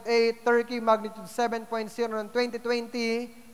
Turkey, 50,000. Turkey and Syria, higit 50,000 na namatay. Noong New Year sa Japan, New Year, lumindol sa Japan. Araw-araw may lindol. Pag sinerch nyo yung record sa P-Box, araw-araw may lindol. Pag umuga na, isipin nyo, isa lang. Malapit nang dumating ang Panginoon. Kasi nakalagay sa Biblia, magkakaroon ng malalakas na lindol sa iba't ibang dako at magkakaroon ng taggutom at mga salot. Magkakaroon ng mga bagay na kakilakilabot at mga dakilang tanda sa langit. Malalakas. Sa atin, di ba, yung pinipredict, yung the big one. No? Inaantay yung the big one. Hindi naman talaga mapredict ang lindol. Pero sinabi ng mga eksperto, maaaring magkaroon ng the big one. 100,000 po ang maaaring mamatay. No? So nagpapakita yan, malapit nang dumating ang Panginoon. Kaya pagpasok ng 20th century, kung titignan nyo, biglang tumaas yung bilang ng mga lindol. Yan. Ano ibig sabihin? Yan ay tanda, malapit nang dumating ang ating Panginoon. Ano po? Yan, earthquake. Ano ba? Mga sakit. No? Mga sakit. Nakalagay sa Biblia. Sabi, magkakaroon ng malalakas na lindol sa iba't ibang dako, ay magkakaroon ng taggutom at mga salot. Mga salot, ibig sabihin, mga epidemya. Alam natin yan, yung COVID, buong mundo naapektuhan. Ngayon naman, matagal na po itong monkeypox, ngayon mpox ang tawag, nag-evolve yung virus. Alam niyo po yung virus, nag-i-evolve, nag-iiba-iba lang siya. Kaya kahit makakuha ka ng gamot, may iba na naman. Paiba-iba yung sakit. Nipah virus. No? Galing sa hayop, nahahawa yung tao. Patay ang tao. No? Mula ulo hanggang paan ng tao, kung ano-ano nang kinakain natin, lahat tinatalaban na ng tinatawag na cancer. Lung cancer, gastric cancer, brain cancer, breast cancer, kidney cancer, halos lahat na. Bakit ito nangyayari sa panahon natin ngayon? No? Yung katawang lupa ay hindi ito ang lahat. Minsan yung tao gumagastos. Paritoke ako, yung ilong ko nandito, lagay ko dito. Gusto niyo ba dito yung ilong nyo? Hindi na kontento sa ginawa ng Diyos, magpaparitoke. Pero yung katawan nating lupa, ano mangyayari? Mabubulok. Pag namatay, ibabaon sa lupa. Tinatalaban ng kanser. Pero alam niyo po, yung gustong ibigay sa atin ng Diyos, buhay na walang hanggan. Pag ikaw may buhay na walang hanggan, pag nakasama ka sa rapture, yung ating katawan babaguhin sa isang maluwalhating katawan. Hindi na tinatalaban ng mga cancer na yan. No? Sa panahon natin, nangyayari ito, dahil po yan ay tanda ng katapusan ng panahon. Maraming mga sakit. At hindi lang yan, ang pag-ibig ng marami ay lalamig, nakalagay sa Biblia. Basahin ko po sa inyo. 2 Timothy chapter 3, verse 1 and 2. Sabi, ngunit unawain mo ito, na sa mga huling araw ay darating ang mga panahon ng kapighatian, sapagkat ang mga tao'y magiging maibigin sa kanilang sarili, maibigin sa salapi, mayayabang, mga mapagmalaki, mapanlait, suwail sa mga magulang, mga walang utang na loob, walang kabanalan. Habang ibinabasa ko yung Bible verse na ito, nagme-meditate ako, Lord, ang pag-ibig ng marami ilalamig. Lord, ano po bang maganda dito? para explain natin yung pag-ibig ng marami ay lalamig. Sa Pilipinas, nakita ko po, sinusulong yung tinatawag na divorce. Di ba? Alam niyo yan? Sa Kongreso, sinusulong yung divorce. Pinagbobotohan nila yung divorce. No? Pero iniisip ko, ano ba ang dahilan ng divorce? Ano yung mga common na reason sa divorce? Bakit naghihiwalay yung mag-asawa? Samantalang dati, nagsusumpaan. Mamahalin kita sa hirap, ginhawa, sakit, kalusugan, hanggang kamatayan, nagsusumpaan yung mag-asawa. Pero pag kinasal na, at tumagal na yung pagsasama, naggusto na maghiwalay. Lalo na sa panahon natin ngayon. Kaya nga gustong isulong yung divorce.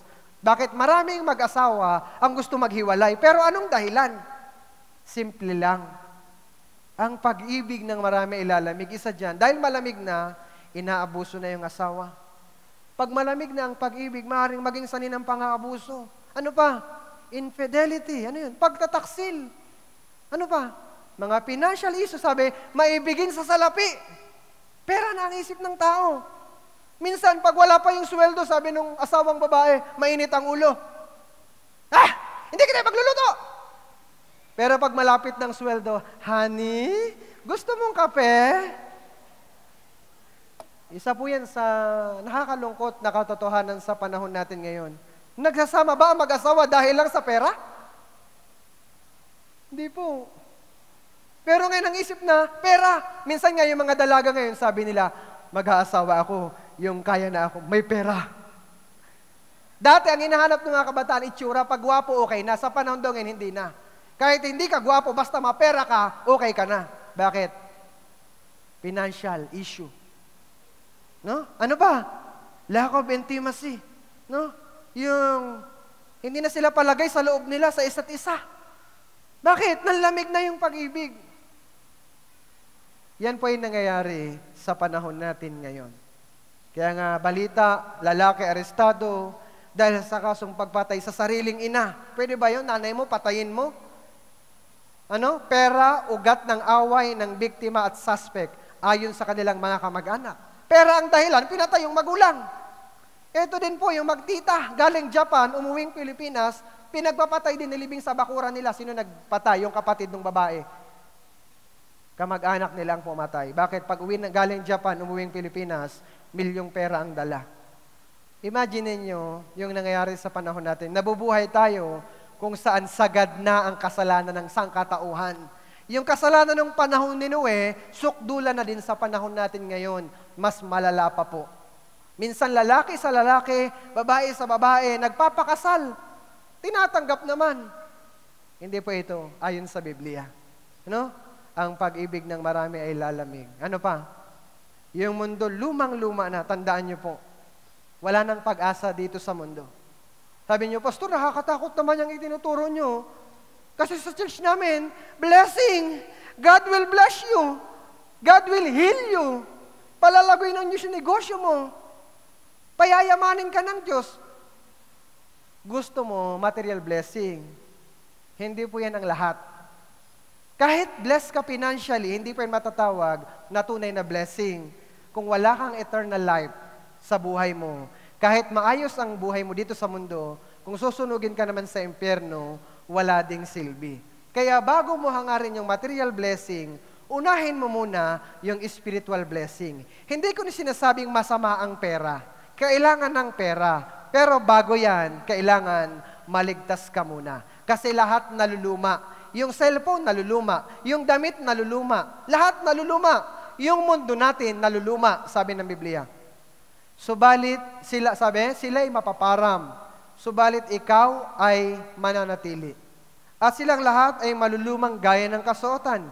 Gaya ng isang balabal, sila ay iyong ilululon. At gaya ng damit, sila ay mapapalitan. Ngunit ikaw ay ikaw pa rin. At ang iyong mga taon hindi magwawakas. Ano sabi? Sila'y malulumang gaya ng kasuotan. Gaya ng damit, sila ay mapapalitan. Sinong tinutukoy? Yung ating mundo. Lumang-luma na. Ano? Soil pollution. Di ba? Air pollution. Water pollution. Kaya, kayo mismo, Yung quality ng hangin, okay pa ba yung quality of air natin? Pag huminga kayo, nagja-jogging kayo sa umaga, okay pa ba? Ano nang maaamoy mo? Usok ng sasakyan. Pag nag-swimming ka, burak na sa dagat. No? Yung quality ng lupa, okay pa ba ngayon? Iba na. Kaya pag nagtanim ka, hindi na malusog. Bakit? Dahil dito, naluluma ang mundo. Last year, di ba, sabi sa record, hottest year on record ay ano? 2023. Pero nag-2024, ano sabi na naman sa balita? Likely to be Earth's warmest year on record, 2024. Pagpasok ng 2025, ano naman sasabihin? Mababago na naman yan. 2025, pinakamainit na taon. Pag nag-2026, 2026, pinakamainit na taon. Bakit nagbabago yung data? Palala ng palala. Simple lang. Signs of last day. Malapit nang dumating ang Panginoon. Kaya anong dapat natin gawin? Nakikita ninyo yung mga signs. Nakita nyo o hindi? Nakita. So anong dapat mong gawin? Dahil may signs, maging handa rin naman kayo. Maghanda. Hindi ka tinatakot. Mahal ka ng Diyos. Ayaw ng Diyos mapunta ka sa impyerno. Para wag kang mapunta doon, kailangan mong maghanda. No? May tanda ng katapusan ng panahon. Dahil nangyayari yan, siguradong darating ang Panginoong Hesus. Tanong, naniniwala po ba kayong totoo ang Biblia? Lakasan nyo nga po, ulitin ko po yung tanong. Naniniwala po ba kayong totoo ang Biblia? Okay. Kung sasabihin mong naniniwala ka sa Biblia, masakit man o hindi, yung nakasulat, kailangan mong paniwalaan. Tama po? May mga tao kasi na gusto nilang paniwalaan, yung gusto lang nila. Pag nasasaktan sila, sabi nila, hindi na totoo ang Biblia. And then isa pa, kung naniniwala kang totoo ang Biblia, kahit sa isip mo, parang imposibleng mangyari, kung nakalagay sa Biblia yan, kailangan mong paniwalaan. Bakit? Totoo ang Biblia. Tingnan natin, yung Jesus' second coming. Kasi po, hindi pa naman dumadating si Jesus, pero nakikita natin yung mga tanda. So kahit hindi pa siya dumadating, malalaman na natin dahil nakalagay sa Biblia. Basahin ko po, 1 Thessalonians chapter 4 verse 16. Sapagkat ang Panginoon mismo ang bababa mula sa langit, may sigaw, may tinig na arkanghel at may trumpeta ng Diyos. At ang mga namatay kay Kristo ay babangon muna. Ano sabi? Ang Panginoon mismo ang bababa mula sa langit. Bababa. Ano masabi? Pagkatapos, tayong nabubuhay na natitira ay aagawing kasama nila sa mga ulap upang salubungin ang Panginoon sa papawirin at sa gayon makakapiling natin ang Panginoon magpakailanman. No? Tayo daw nabubuhay natitira, yan, bababa ang Panginoon sa papawirin. Nakalagay sa Bible. Mangyayari yan. Parang ganito, no? Hindi natin alam eksaktong itsura. Pero para magkaroon tayo ng idea lang, sa isip lang natin, sabi ng Biblia, ang Panginoon bababa mula sa langit, bababa sa mga ulap, kukunin po yung mga ligtas. Parang ganyan. Kukunin pa itaas. Ano yun? Hindi natin masasabing ganitong itsura. May paliwanag ang Bible kung anong itsura pag kinuha ka pa itaas, pero kulang tayo sa time. Basta sabi ng Biblia, glorious body. So wag muna tayong mag-focus sa itsura pag kinuha. Mag-focus tayo. Anong mangyayari kapag dumating ang Panginoon? Yun ang mahalaga. Anong mangyayari? Ito po. No? Mateo 24, verse 40 and 41. Kaya may 2 taong pupunta sa bukid, ang isa'y kukunin at ang isa'y iiwan. May 2 babaeng magtatrabaho sa isang gilingan, ang isa'y kukunin at ang isa'y iiwan. So yan po, may kukunin, yan yung ligtas. May iiwan, yung hindi ligtas. Kunyari ngayon, dito tayo nakikinig. Tulog ka. Kasi hindi ka nakikinig. Ngayon, nag-rapture. Hindi mo pa alam yung kaligtasan, may iiwan ka. Kagaya nung naka-blue, sabi nung naka-green, kaibigan, sumama ka sa akin sa Youth Bible Camp para malaman mo yung kaligtasan. Sabi nung naka-blue, next time na lang, busy ako, nag-rapture. Naiwan siya. Ganyan pa ulit-ulit. Sabi ng Biblia, sinasabi ko sa inyo, sa gabing iyon, may 2 sa isang higaan. Ang isa'y kukunin at ang isa'y iiwan. May 2 magkasamang magtatrabaho sa gilingan, kukunin ang isa at ang isa'y iiwan.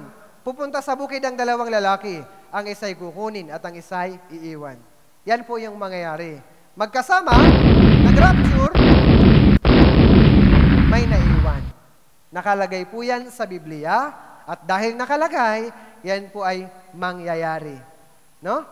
Isa pa sabi, ngayon ngay pakinggan mo ito. Makinig ka raw.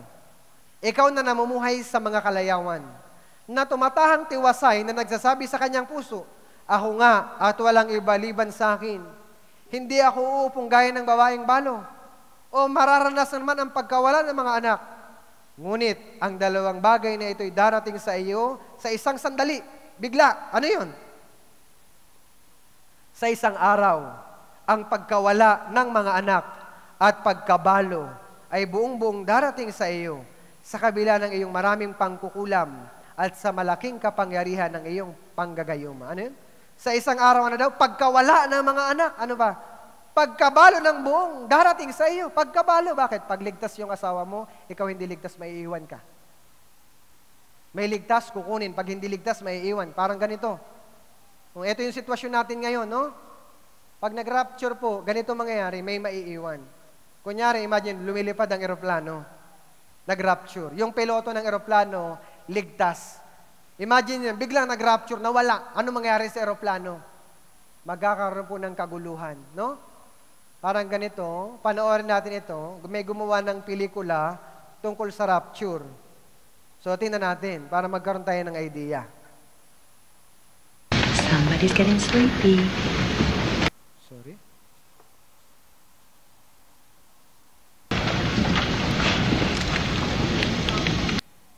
So, ayaw.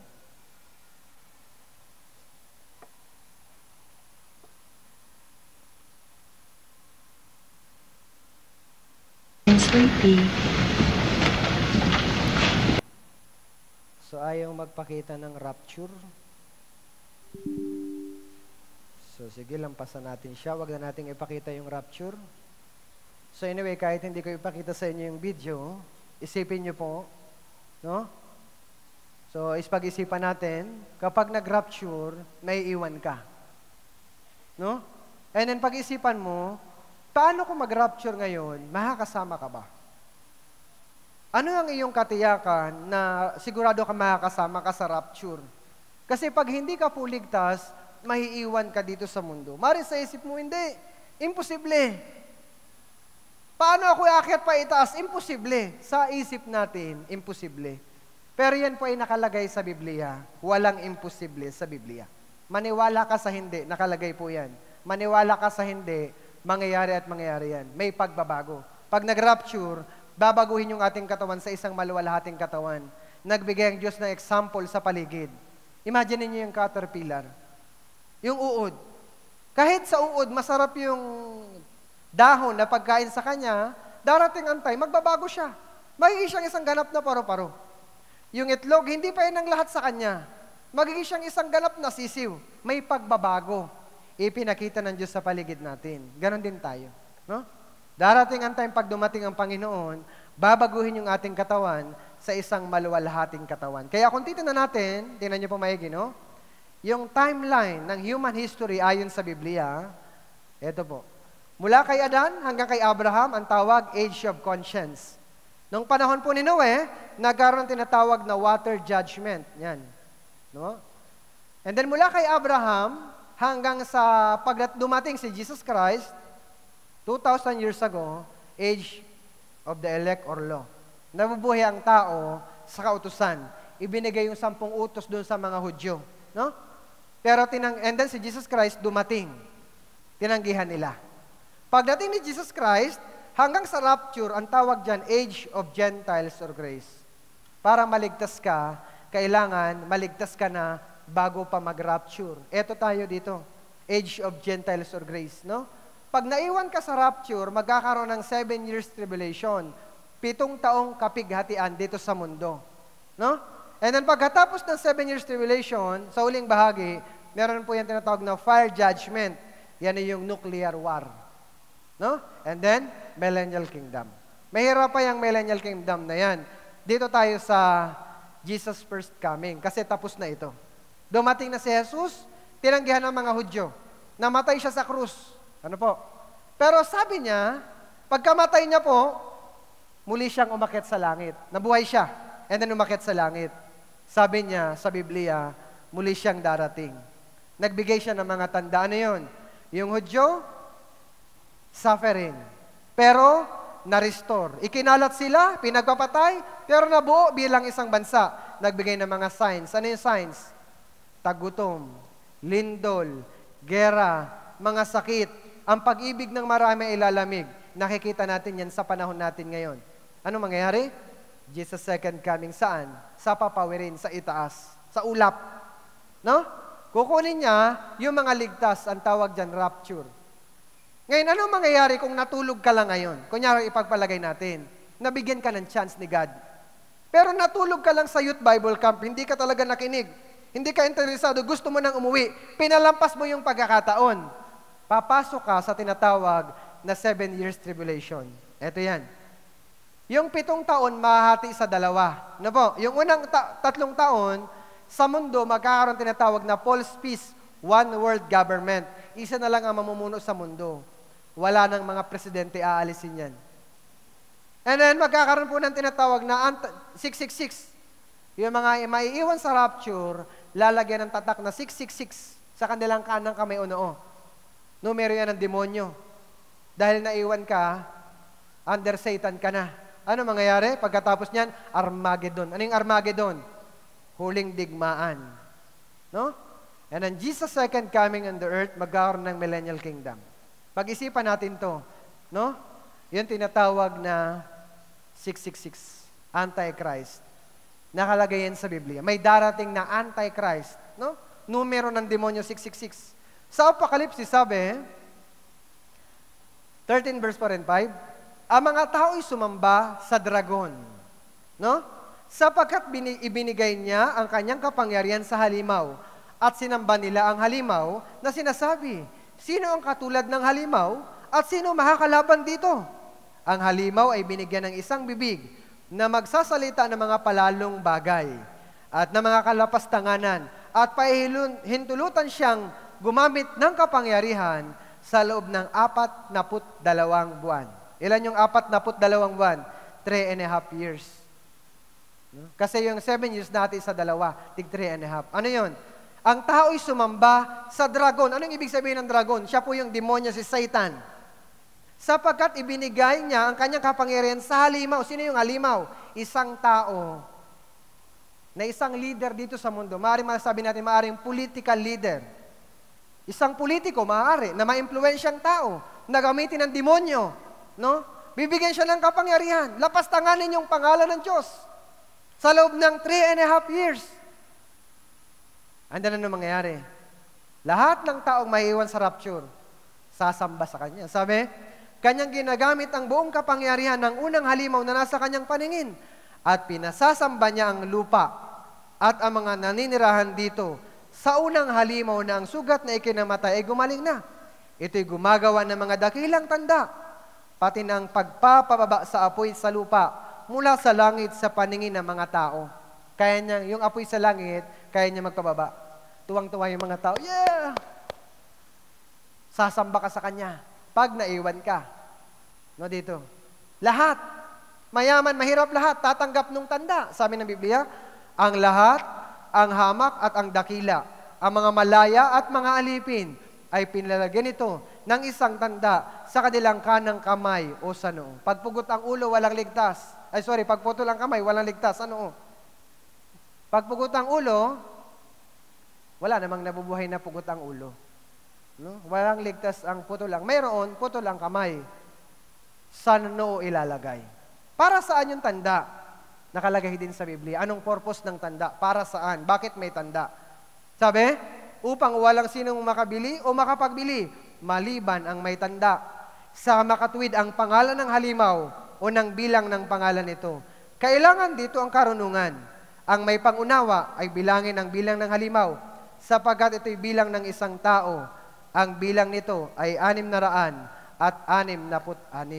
666.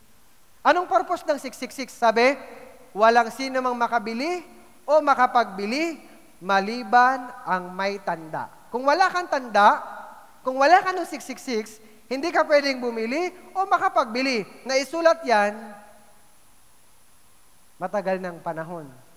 Pero sinabi ng Biblia, ang bilang nito 666, walang sino makabili o makapagbili. Yung 666, ginagamit natin ngayon, gamit po yung barcode. No? Kung yung barcode, meron po yung mga guhit na ganyan. Yung unang guhit na dulo, na dalawa, at gitna, ang ibig sabihin niyan, 666. Pinapagana yung barcode system ng 666 system. Yung nag-imbento ng barcode, ginawa nilang ibang numero, 111222, hindi gumagana. Pero paglagay ng 666, gumana. Numero ng demonyo, wala kang magagawa. Nandyan yan. Anong purpose ng barcode? Pag bumili ka ng produkto, kagaya nitong Coke, meron niyang barcode. Kagaya niyan. I-scan po yan ng scanner dun sa computer. Tip! Pag in-scan, babasahin ng computer yung information ng produkto. Lahat ng information saan siyang bansa ginawa, no? Yung information ng produkto, ilalabas ng computer. Darating ang time, sa tao na yan ilalagay. Lahat ng impormasyon mo, sa kamay mo na lang o sa noo, maaaring ganyan po. No? Hindi mo na kailangan magdala ng ID, lisensya, o susi ng sasakyan. Pagbabayad mo, mabilis na lang. No? Sa ngayon, yung sinasabing microchip, no? Kasi laki ng butil ng bigas na ilalagay sa kamay. Isa yan. Hindi natin masabi na 100% yan na yun. Isabihin, makikita natin, paghahanda po yan. Paghahanda yan. Makikita natin, naka-ready na. No? Tingnan natin ito. Ano kaya nangyari? Ayaw ipakita ng mga video?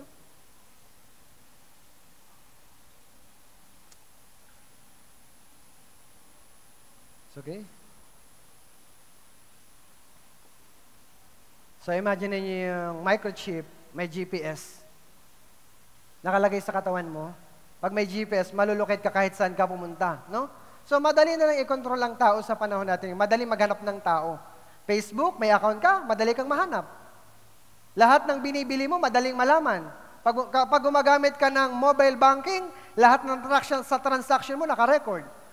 Pag gumamit ka ng mga online na pagbili, gaya ng Lazada, Shopee, mga online, lahat ng transaction mo binili, naka-record.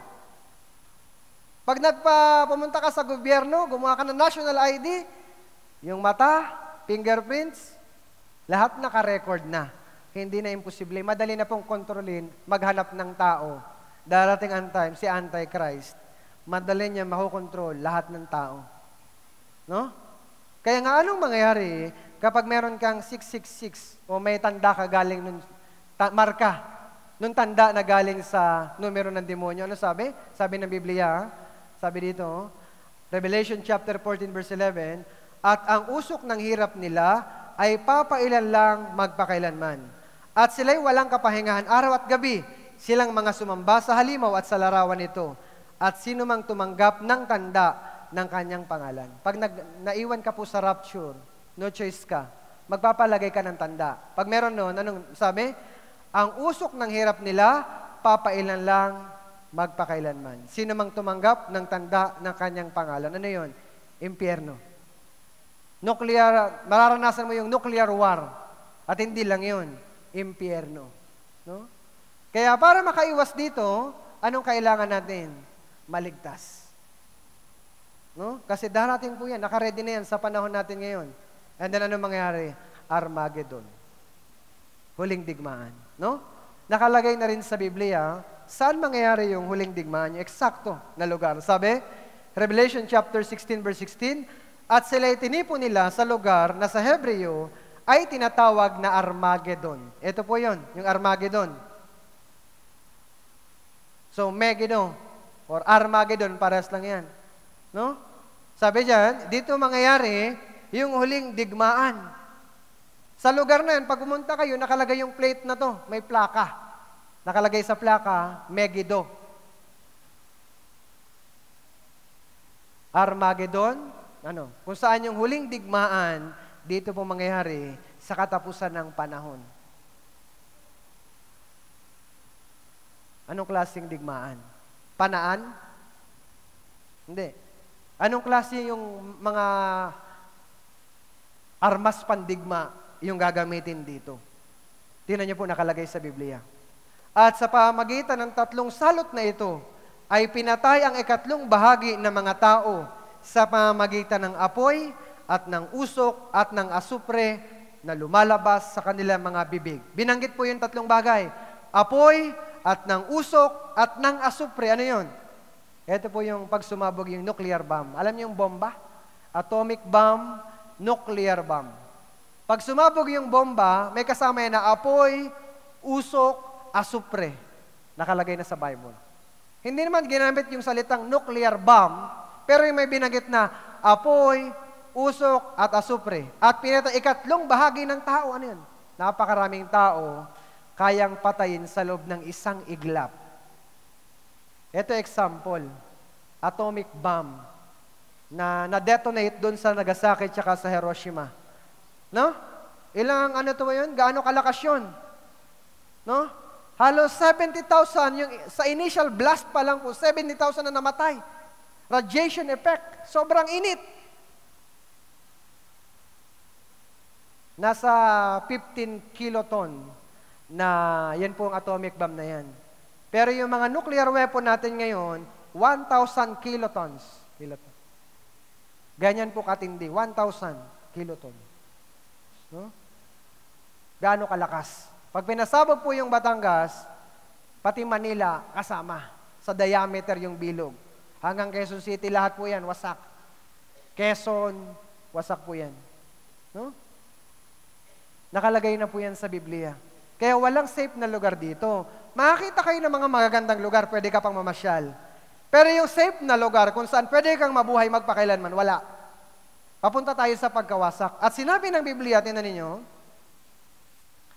Zacarias chapter 14 verse 12, ito ang magiging salot na ibinigay ng Panginoon sa lahat ng mga bayan na nakipagdigma laban sa Jerusalem. Ang kanilang laman ay mabubulok habang sila'y nakatayo pa sa kanilang mga paa. At ang kanilang mata ay mabubulok sa kanilalagyan ng mga ito. Ang kanilang mga dilay mabubulok sa kanilang mga bibig. Ano yun? Nakatayo ka lang, yung laman mo mabubulok. Yung mata mo mabubulok, yung dila mabubulok. Noong unang panahon, ang hirap intindihin yan. Kasi para pumatay ng tao, kailangan mo pana. Kailangan mo sibat.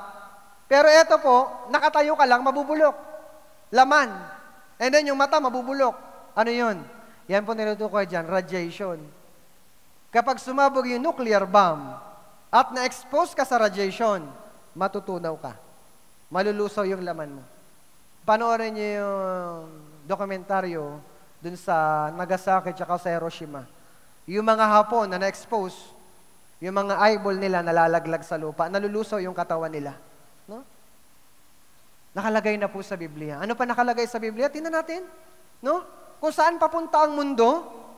Sabi dito, 2 Peter chapter 3 verse 10, ngunit darating ang araw ng Panginoon na gaya ng isang magnanakaw.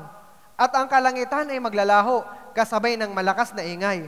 At ang mga sangkap ay matutupok sa apoy, tingnan niyo po, at ang lupa at ang mga gawang naroon ay masusunog.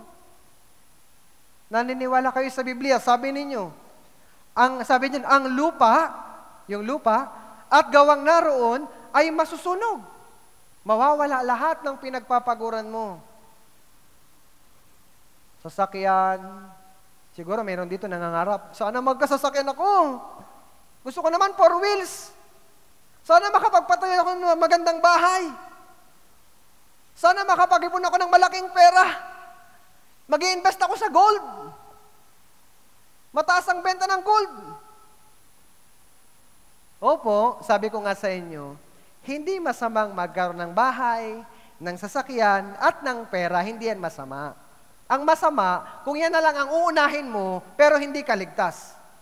Kasi kung nasa isip mo na lang, material things, ang tawag dyan, temporary things. Kung temporary lang ang isang bagay, hindi mo pwedeng ibigay dyan yung buong buhay mo. Kasi temporary lang yan. Ang gusto ng Diyos ibigay sa'yo, eternal things. Kaya nga sabi niya, ang mga sangkap ay matutupok sa apoy, ang lupa at gawang naroon, masusunog. Hindi magtatagal yung mga bagay na yan. Itatapon mo yan pag dumating ang Panginoon. Kahit may ginto ka ngayon, may kwintas kang ginto, singsing na ginto, relong ginto, Pag dumating ng Panginoon ngayon, anong gagawin mo sa ginto? Wala na po, itatapon mo yan. Bakit? Nakalagay sa Biblia. Tingnan ninyo.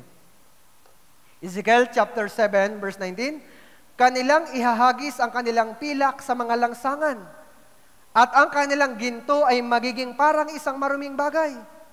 Ang kanilang pilak at ginto ay hindi makapagliligtas sa kanila sa araw ng puot ng Panginoon.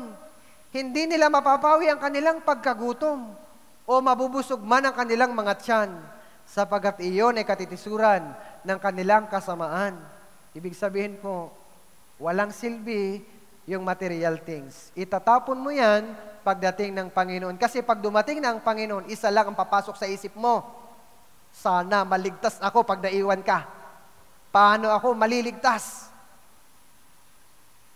Ano pang salot ang darating? Bukod sa susunugin, bago sunugin, isa pa. Sabi dito, Amos chapter 8, verse 10, at aking papalitan ng pagtangis ang iyong mga kapistahan. At lahat ng iyong mga awit ay magiging panaghoy. At ako'y maglalagay ng damit sako sa lahat ng balakang at pagkakalbo sa bawat ulo. At gagawin ko iyon na gaya ng pagtaghoy sa isang bugtong na anak. At ang wakas niyon ay gaya ng mapait na araw. Pagkakalbo sa bawat ulo. Pagtangis, yung kapistahan, pagtangis. Yung awit, panaghoy. Ano yun? Kasiyahan, paghihirap. Sa una, kasiyahan. Pero pag hindi ka ligtas, paghihirap. Pagkakalbo, anong ibig sabihin ng pagkakalbo? Hindi po barbero ang kailangan. Radiation. Pag sumabog po yung bomba, makakalbo yung mga tao. Kagaya nito. Na-expose siya, yan. Nung ikalawang digmaang pandaigdig, na-expose siya sa nuclear weapon. Ano nangyari? Ayan. Nakalbo yung ulo. Yung mata niya nabulok sa kinalalagyan ng mga ito. Wala na po yung mata. Yung kanyang laman nabulok. Sabi na wala na po. Wala na sa ayos. Bakit po? Walang pag-asa dito sa mundo. Minsan nag-invest mamahaling mga pampahid sa muka. Hindi ko sinasabing masama yan. Pero kahit ang mahal ng lotion ilagay mo sa muka o pampahid, kung susunugin ka sa impyerno, wala din po yung silbi. Hindi ko sinasabing masama. Okay yan. Pero siguraduhin mong ligtas ka. Kasi kahit anong ganda ng itsura mo, kung hindi ka ligtas, sayang lang ng pagpapagan. Sayang lang. No? Sorry, pero hindi ko alam ano nangyari. Bakit hindi gumagana yung video. So, ano kaya? So, check ko lang po, no? Kasi gusto ko magpakita ng ano nangyari dito sa video ko. So, saglit lang po. Sige. Last naman po ito na video.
nakita niyo po, no? Kung pinapakita sa atin ng Biblia, kung saan tayo papunta, no? Sorry.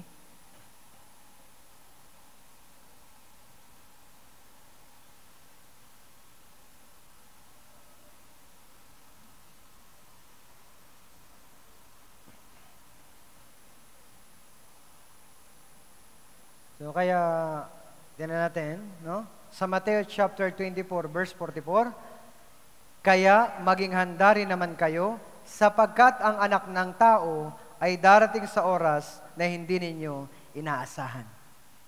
No? Kaya habang may pagkakataon, kailangan samantalahin mo na. Kasi pag naiwan ka po sa rapture, tapos doon mo palang sasabihin, Pastor, pwede po ba turuan mo ako ng Bible? Wala na. Tingnan niyo po sa Biblia. Amos chapter 8, verse 11 and 12. Ang mga araw ay dumarating, sabi ng Panginoong Diyos. Tagutom sa lupain, hindi tagutom sa tinapay o pagkauhaw sa tubig, kundi sa pakikinig sa salita ng Panginoon. Sila'y lalaboy mula sa dagat hanggang sa dagat, at mula sa hilaga hanggang sa silangan.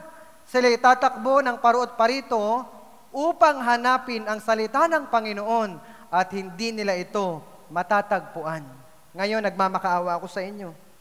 Bilang lingkod ng Diyos, makinig kayong maigi. Gumising po kayo.